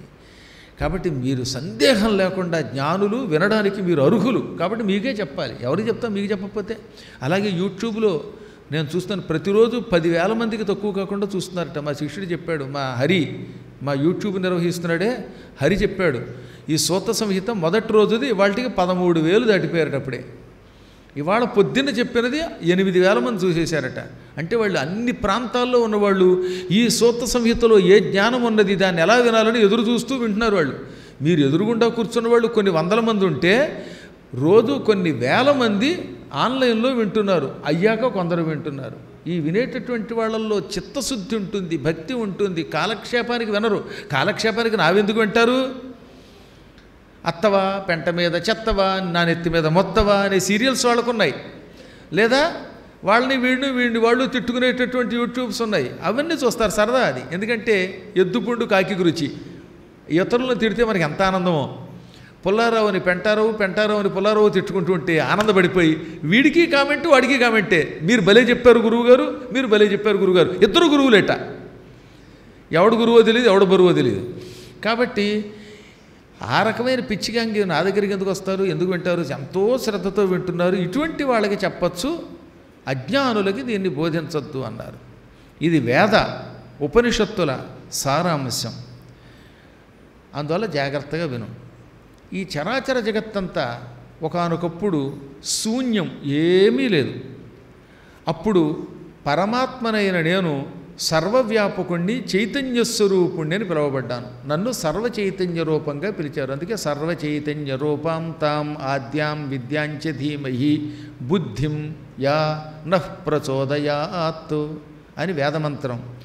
ఈ చరాచర జగత్తంతా సర్వ చైతన్య స్వరూపం, అంతా వ్యాపించిన ఒక గొప్ప శక్తి. అది ఆదిశక్తి, అదే జ్ఞానశక్తి. అది మా బుద్ధులను, మా జ్ఞానాన్ని సరి అయిన మార్గంలో ప్రేరేపించుగాక అని ఆ వేదమంత్రం చెబుతున్నది. అటువంటి చైతన్య స్వరూపం ఒక రూపం ధరించింది. ఆ రూపాన్ని కొందరు శివుడు అన్నారు, కొందరు విష్ణువు అన్నారు, కొందరు ఆదిశక్తి అన్నారు, కొందరు ఇంకో పేరుతో పిలిచారు. కానీ మేమంతా ఒకటే, ఆ చైతన్యమే నేను. ఇది ముందు అవ్యక్తం, తర్వాత వ్యక్తం. దీనిలో నుంచి సర్వబుద్ధి, అందరికీ పనికొచ్చే సమష్టి బుద్ధి పుట్టింది. ఈ బుద్ధులు క్రమక్రమంగా వ్యక్తులుగా మారాయి. అప్పుడు వ్యష్టి బుద్ధి అయ్యింది. వ్యష్టి అంటే వ్యక్తిగతమైన, విడిపోయిన. ఇప్పుడు ఆవిడలో ఒక బుద్ధి, ఈయనలో ఒక బుద్ధి, ఈయనలో ఒక బుద్ధి, ఇలా విడివిడిగా ఉన్న వ్యక్తులందరిలో ఉన్న బుద్ధులు వ్యష్టి బుద్ధులు. ఇవన్నీ కలిసినటువంటి పరమాత్మ సమష్టి బుద్ధి. సమిష్టి అనకూడదండోయ్. సం అష్టి సమష్టి, వి అష్టి వ్యష్టి అని. అందుకు కొంతమంది సమిష్టిగా చేద్దామంటారే, అక్షరం రానివాడు అని అర్థం వాడికి. అబ్బో ఇలాంటి బూతులు ఒకటి చాలా అండి. తెల్లారేస్తే మాట్లాడితే బాత్మే బూత్ అయ్యే. కాబట్టి మొత్తం మీద దాని సంగతి పక్కన పెడితే, అలాంటి సమష్టి బుద్ధి స్వరూపుడైన ఈశ్వరుడి నుంచి ఎంతోమంది జీవులు పుట్టుకొచ్చారు. ఈ జీవులు ప్రారంభ కాలంలో ఈ ముసలితనము, చావు మొదలైనవి లేకుండా ఉన్నారు. జనం బాగా పెరిగిపోగానే వీళ్ళ కోసం మళ్ళీ పుట్టడము, పెరగడము, వార్ధక్యము, నాశనము ఏర్పాటు చేశాడు ఈశ్వరుడు. నాశనం కోసం మృత్యుదేవతను ఏర్పాటు చేశాడు. జీవులకి ప్రవర్తన నిమిత్తం కర్మలు పెట్టాడు. మీరు ఈ పనులు చేయండి అన్నాడు. భోజనం చెయ్యాలంటే వాడు కష్టపడవలసిందే. ప్రాతకాలంలో, అంటే శివుడు మొట్టమొదట సృష్టి చేసిన కాలాన్ని ఆ రోజుల్లో ప్రాతకాలం అనేవారు. ఆ ప్రారంభ కాలంలో, ప్రాతకాలంలో ఆకలి లేదు, దప్పిక లేదు. క్రమంగా ఆకలి, దప్పిక, అస్మిత మొదలైనవి పెట్టాడు. అంటే అస్మిత అంటే సంసార క్లేశం, నవ్వు లేకుండా ఎప్పుడు ఉండడం. మళ్ళీ స్మితం, నవ్వు ఉండడం. ఈ మధ్యన కాబట్టి అస్మిత అని పేరెట్టారు. అంటే ఎప్పుడు నవ్వకుండా రోగంతో పడి ఉంటుందని అర్థం. ఏదో దొరికిందని పేరెట్టేయకండి. అస్మిత అంటే సంసార క్లేశాలతో ఎప్పుడు అలా బీసుకుపోయి ఉంటుంది అనమాట. ఎన్ని జోకులు వేసినా దిక్మాల మొహాలు ఉంటాయి కొన్ని. అసలు వాళ్ళ జీవితంలో నవ్వరేటండి బాబు, దేనికి నవ్వరు, అలా ఉంటారు. వాడు బతుకున్నాడో లేదో తెలియదు. ఉపన్యాసంలో అప్పుడప్పుడు ఒకళ్ళు తగులుతారు నాకు అనమాట. వాడు ఎదురుగుండా కూర్చుని అలా చూస్తూ ఉంటే ఆయన బ్రతికి ఉన్నాడా లేదా అనే అనుమానం నాకు రాలేదు, మీకు వచ్చింది. నేను అసలు మిమ్మల్ని చూడండి కనుక.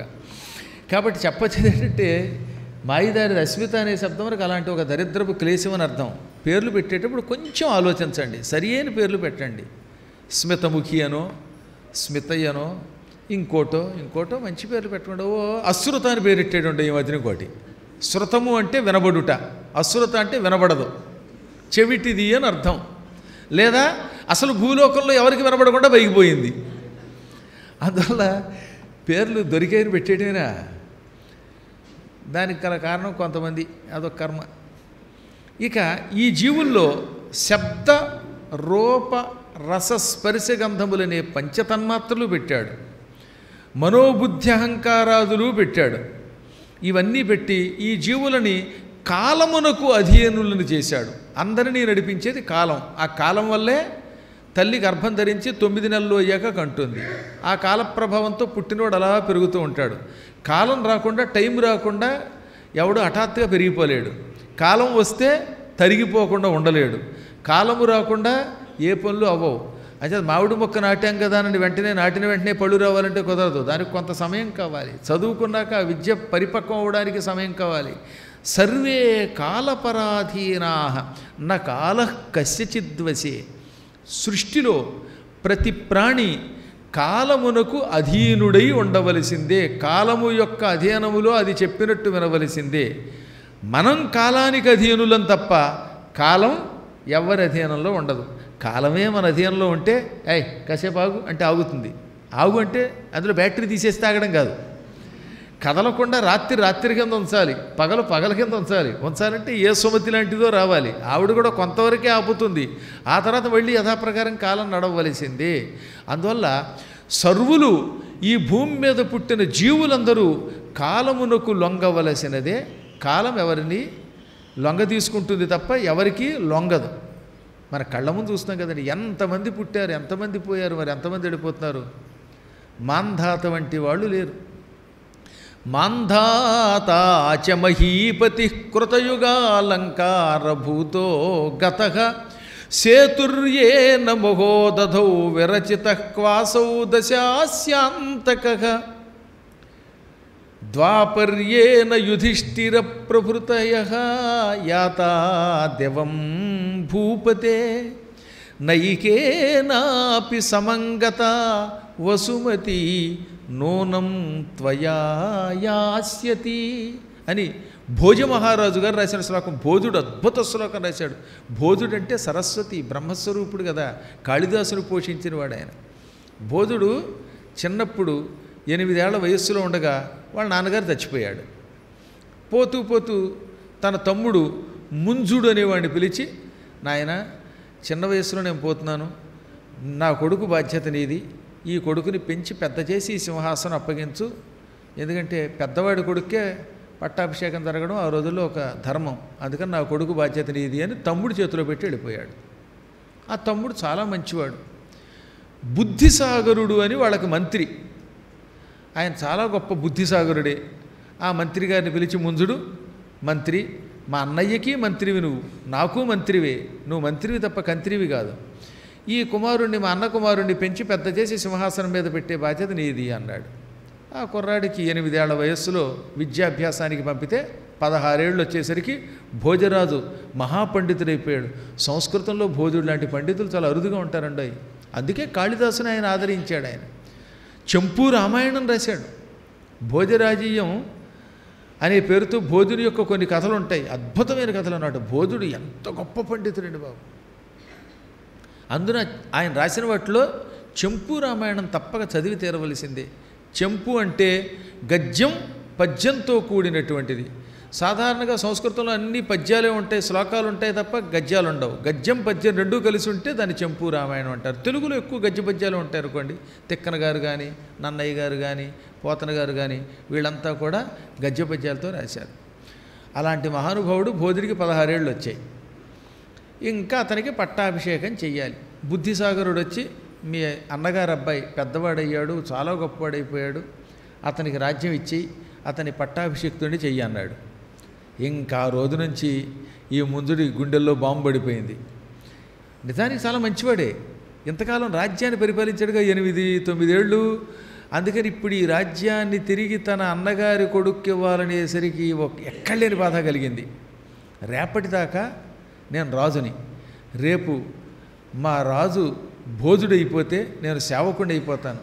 నా మాట వినేవాళ్ళు వినరు, మంత్రి వినడు, కోశాధిపతులు వినరు, నా పవర్స్ అన్నీ పోతాయి, పవర్ పోతే షివర్ అయిపోతాను.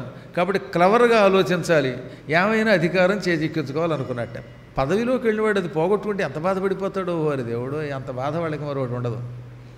ఓడిపోయిన వాడికి పిచ్చెక్కినట్టు తిరిగేస్తాడు. అందుకని ఏమైనా సరే ఈ రాజ్యం నాదే అవ్వాలి, నేను దక్కించుకోవాలి సింహాసనం అనుకున్నాడు. వెంటనే బుద్ధిసాగరుణ్ణి పిలిచాడు. మంత్రి, నీకంటే విశ్వాసపాత్రుడు నాకు మరొకడు లేడు. రేపు భోజుడిని పట్టాభిషిక్తుడిని చేస్తే నా అధికారాలన్నీ పోతాయి, నేను ఉండలేను. కాబట్టి నువ్వేం చేస్తావో తెలియదు, వాడిని చంపేసి ఆనవాలుగా వాడి కళ్ళు నాకు పట్టుకొచ్చి చూపించు అన్నాడు. తెల్లబోయాడు బుద్ధిసాగరుడు. మహారాజా, నన్ను పరీక్షిస్తున్నావా, నిజంగా అంటున్నావా అంటే దేవుడి మీద ఒట్టు, వాడిని చంపేయి. నేను నిన్ను పరీక్షించట్లేదు, వాడిని చంపి నీ విశ్వాసాన్ని నిరూపించుకో అన్నట్ట. సరే మహారాజా, కాలోహి దురతిక్రమ, కాలాన్ని ఎవరం దాటలేము అని బుద్ధిసాగరుడు వెళ్ళిపోయాడు. భోజుడిని తీసుకుని ఇదిగో ధారానగరం దగ్గర, నర్మదా తీరంలో ఉన్న ధారానగరాన్ని దగ్గరికి తీసుకెళ్ళి అక్కడ చిన్న గుహలోకి తీసుకెళ్ళి, నాయన మీ బాబాయ్ గారిని చంపేయమన్నారు, ఆయన రాజు అవ్వాలట, ఇదిగో కత్తి, చంపమంటావా లేక నన్నే నువ్వు చంపేస్తావా, నీ ఆజ్ఞ ఏమిటి అన్నాడు. ఆయన నవ్వాడు. మా బాబాయ్ గారు నాకు తండ్రితో సమానం, చిన్నాన్నగారి కోసం ప్రాణం ఎందుకేమని ఇచ్చేస్తాను, నేను చస్తాను, రాజ్యం ఆయనకి ఇచ్చేయండి. కానీ ఆయన సింహాసనం మీద కూర్చునే ముందు నేను సందేశం పంపానని ఈ శ్లోకం ఆయనకి వినిపించండి అని భూర్జపత్రం మీద, తాటాకుల్లాగే భూర్జపత్రాలను ఉంటాయి అంత పెద్ద పెద్ద ఆకులు, ఆకు మీద గంటంతో శ్లోకం రాశాడు. ఏమని? ఈ మాంధాతాచ మహీపతి అనే శ్లోకం. ఆ తర్వాత బుద్ధిసాగరుడు ముందుడి దగ్గరికి వచ్చాడు, 2 కళ్ళు పట్టుకొచ్చాడు. ఇదిగో మీ అన్నగారి కొడుకు కళ్ళు, వాడిని చంపేశాను అనగానే ఒక్క క్షణం చివుక్కుమంది మనస్సు. చచ్చిపోయాడా? చచ్చిపోయాడు. చచ్చిపోయేటప్పుడు ఏమనలేదా అంటే, లేదు మా బాబాయ్ కోసం ప్రాణం తేలికగా ఇచ్చేస్తానన్నాడు, కానీ ఒక శ్లోకం రాశాడు, ఈ శ్లోకాన్ని నిన్ను చదువుకోమన్నాడు, చదువుకో అని ఆ మంత్రి ఆ శ్లోకాన్ని ఇచ్చాడు. ఆ శ్లోకం చదువుకున్నాడు ఆయన. మాంధాతాచ మహీపతి కృతయుగాలంకారభూతో గతః. మాంధాత అని ఒక మహారాజు ఉన్నాడు, కృతయుగానికి అలంకారం అతడు, అంత గొప్ప రాజు ఆయన. గతః వెళ్ళిపోయాడు, చచ్చిపోయాడు. ఏది? కృతయుగంలో మాంధాత లాంటి చక్రవర్తి కూడా చివరికి స్వర్గానికి వెళ్ళిపోయాడు. సేతుర్యేన మహోదధౌ విరచిత క్వాసౌ దశాస్యాంతకః. ఇంకా త్రేతాయుగంలో సముద్రం మీద సేతువు కట్టి భూమండలాన్ని 11,000 సంవత్సరాలు ధర్మబద్ధంగా పరిపాలించిన సాక్షాత్తు విష్ణువు యొక్క అవతారమైన రాముడు కూడా అవతారం చాలించి వైకుంఠానికి వెళ్ళిపోయాడు. ఆయన కూడా వైకుంఠానికి వెళ్ళాడు తప్ప ఇక్కడ భూమి మీద శాశ్వతంగా ఉండలేదు. ఇంకా అన్యే చాపి యుధిష్ఠిర ప్రభృతయః యాతా దివం భూపతే. ఓ మహారాజా, ద్వాపరయుగంలో మహానుభావుడైన ధర్మరాజు లాంటి రాజులు ఎంతమంది ఉన్నారో లెక్కలేదు. ధర్మరాజాదులు కొన్ని వేల మంది మహానుభావులు, ధర్మమును స్థాపించినటువంటి వాళ్ళు, దాతలైన వాళ్ళు కూడా వాళ్ళు స్వర్గానికి వెళ్ళిపోయారు. యాతాహ దివం, స్వర్గానికి వెళ్ళిపోయారు. కానీ చూడండి ఇక్కడ విశేషం, కృతయుగంలో మాంధాతనే చెప్పాడు, త్రేతాయుగంలో రాముడినే చెప్పాడు, ద్వాపరయుగంలో ధర్మరాజు లాంటి కొంతమంది మహానుభావులు, ఎంతోమంది ధర్మాత్తులు వాళ్ళు కూడా స్వర్గానికి వెళ్ళిపోయారు. ఇంతమంది వెళ్ళిపోయినా నైకేనాపి సమంగత వసుమతి, ఈ భూమి ఆ వెళ్ళిపోయిన వాళ్ళల్లో ఒక్కడితో కూడా స్వర్గానికి వెళ్ళలేదు, ఇక్కడే ఉండిపోయింది. వాళ్ళు వెళ్ళారు తప్ప వాళ్ళతో పాటు భూమి వెళ్ళిందా? వెళ్ళలేదు. మాంధాతతో భూమి వెళ్ళలేదు, రాముడితో భూమి వైకుంఠానికి వెళ్ళలేదు, ధర్మరాజాదులతో వెళ్ళలేదు, ఎవరితో వెళ్లకుండా భూమి ఇక్కడే ఉంది. కానీ ఇప్పుడు నువ్వు ఈ భూమిని పరిపాలిస్తున్నావు. నోనంత్వయా యాస్యతి, తప్పక పూర్తిగా భూమి నువ్వు చచ్చాక నీతో స్వర్గానికి మాత్రం వస్తుంది అన్నాడు. ఎంత దెప్పుడండి, పిచ్చాడా? ఎంతకాలం పరిపాలించినా మహానుభావులు కూడా భూమిని వదిలేశారు, వాళ్ళెవరూ భూమిని పట్టుకెళ్ళలేదు. ఇప్పుడు తప్పుడు మార్గంలో నన్ను చంపి నా రాజ్యాన్ని లాక్కుంటున్నావు అంటే నీ ఉద్దేశం శాశ్వతంగా భూమిని పరిపాలించి భూమిని నీతో పట్టుకుపోదాం అనుకుంటున్నావా? నీతో భూమి వస్తుందిలే అంటే భూమిని నువ్వేం పట్టుకెడతావురా? కొంతకాలం పరిపాలించాక పోతావు, నువ్వు భూమిని పట్టుకెళ్ళలేవు, నరకానికి పోతావు అని దెప్పుడు ఉంది అందులో. ఆ దెబ్బకి ఆయన వణికిపోయాడు. ఎంత గొప్ప మాట అన్నాడు ఆయన. నిజమే, నేను ఎన్నాళ్ళు పరిపాలించినా ఈ భూమి నాతో వస్తుందా? భూమి నాతో వస్తుందనే భ్రమతో వాడిని చంపించానా? అందుకే ఆయన ఇంత అద్భుతమైన శ్లోకం రాశాడని కిందపడి ఏడ్చేశాడు.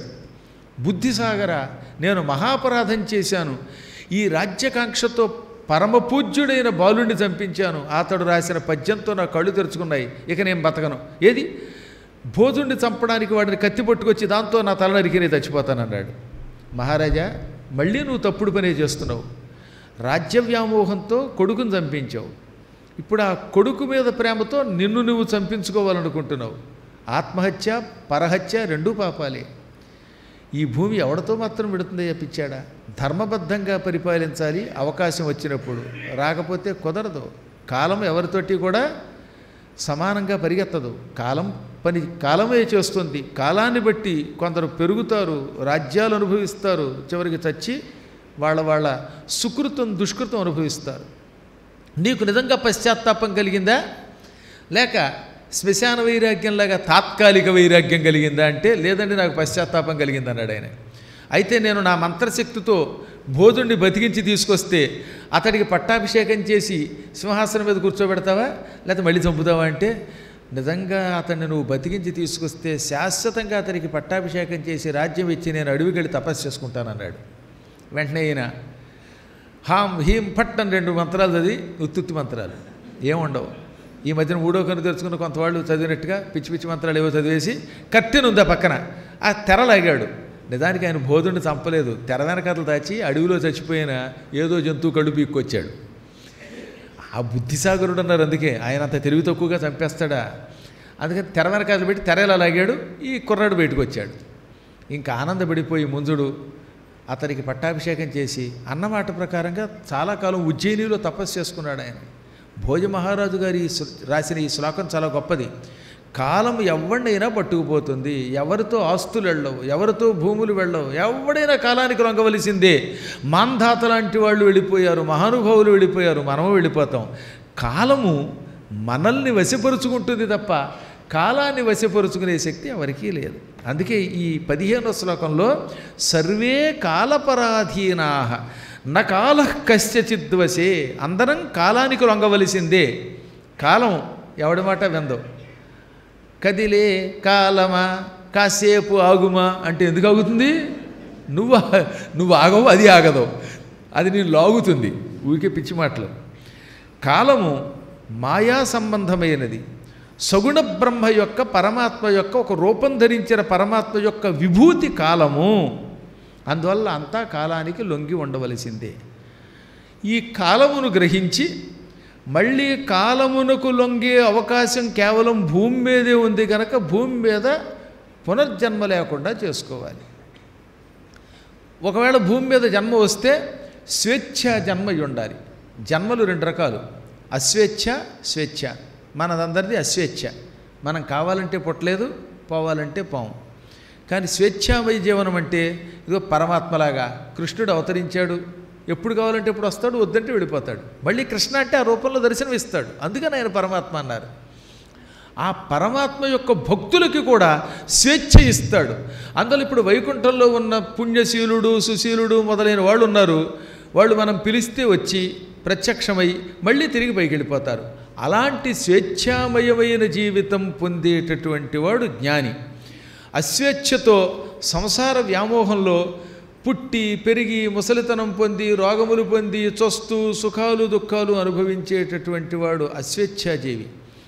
వీడికి కర్మలు అలా జరుగుతూనే ఉంటాయి, ఈ కర్మలు చేస్తూనే ఉంటాడు, కర్మలు ఎప్పటికీ విడిచిపెట్టలేడు, కర్మల వల్ల చివరికి నాశనమే పొందుతూ ఉంటాడు.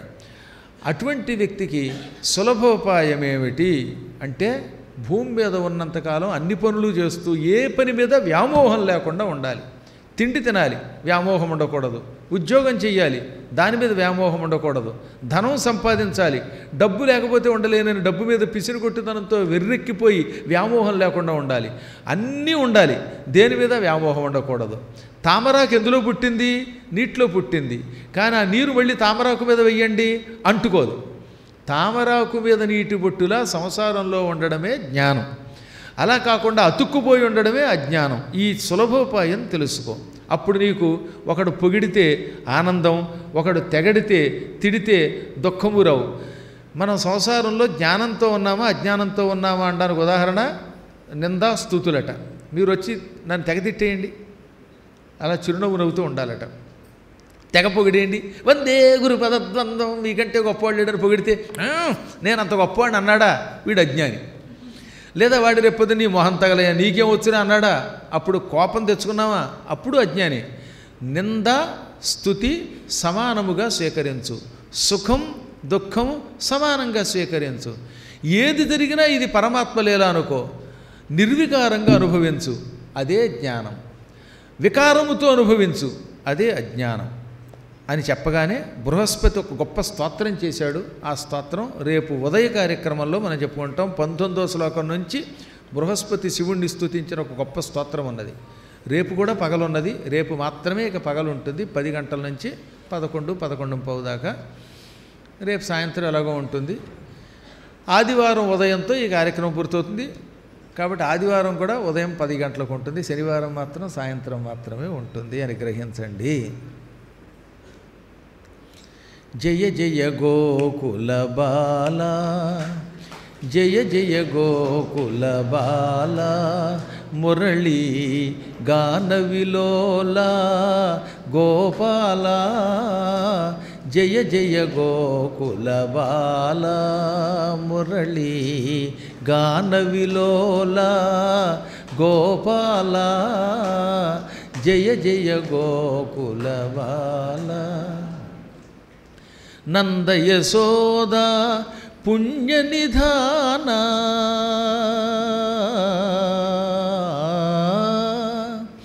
నంద యశోద పుణ్య నిధాన, నంద యశోద పుణ్య నిధాన, సుందర నీల శరీరాధీరా,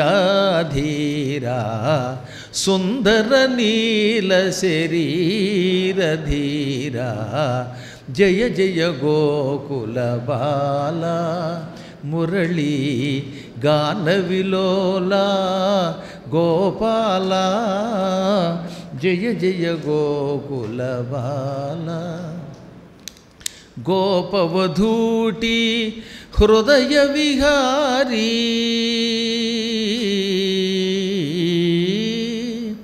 గోపవధూటి హృదయ విహారీ, గోపవధూటి హృదయ విహారీ, తాపస భవ భయహారీ సౌరీ, తాపస భవ భయహారీ సౌరీ, జయ జయ గోకుల బాల, మురళీ గాన విలోల గోపాల, జయ జయ గోకుల బాల.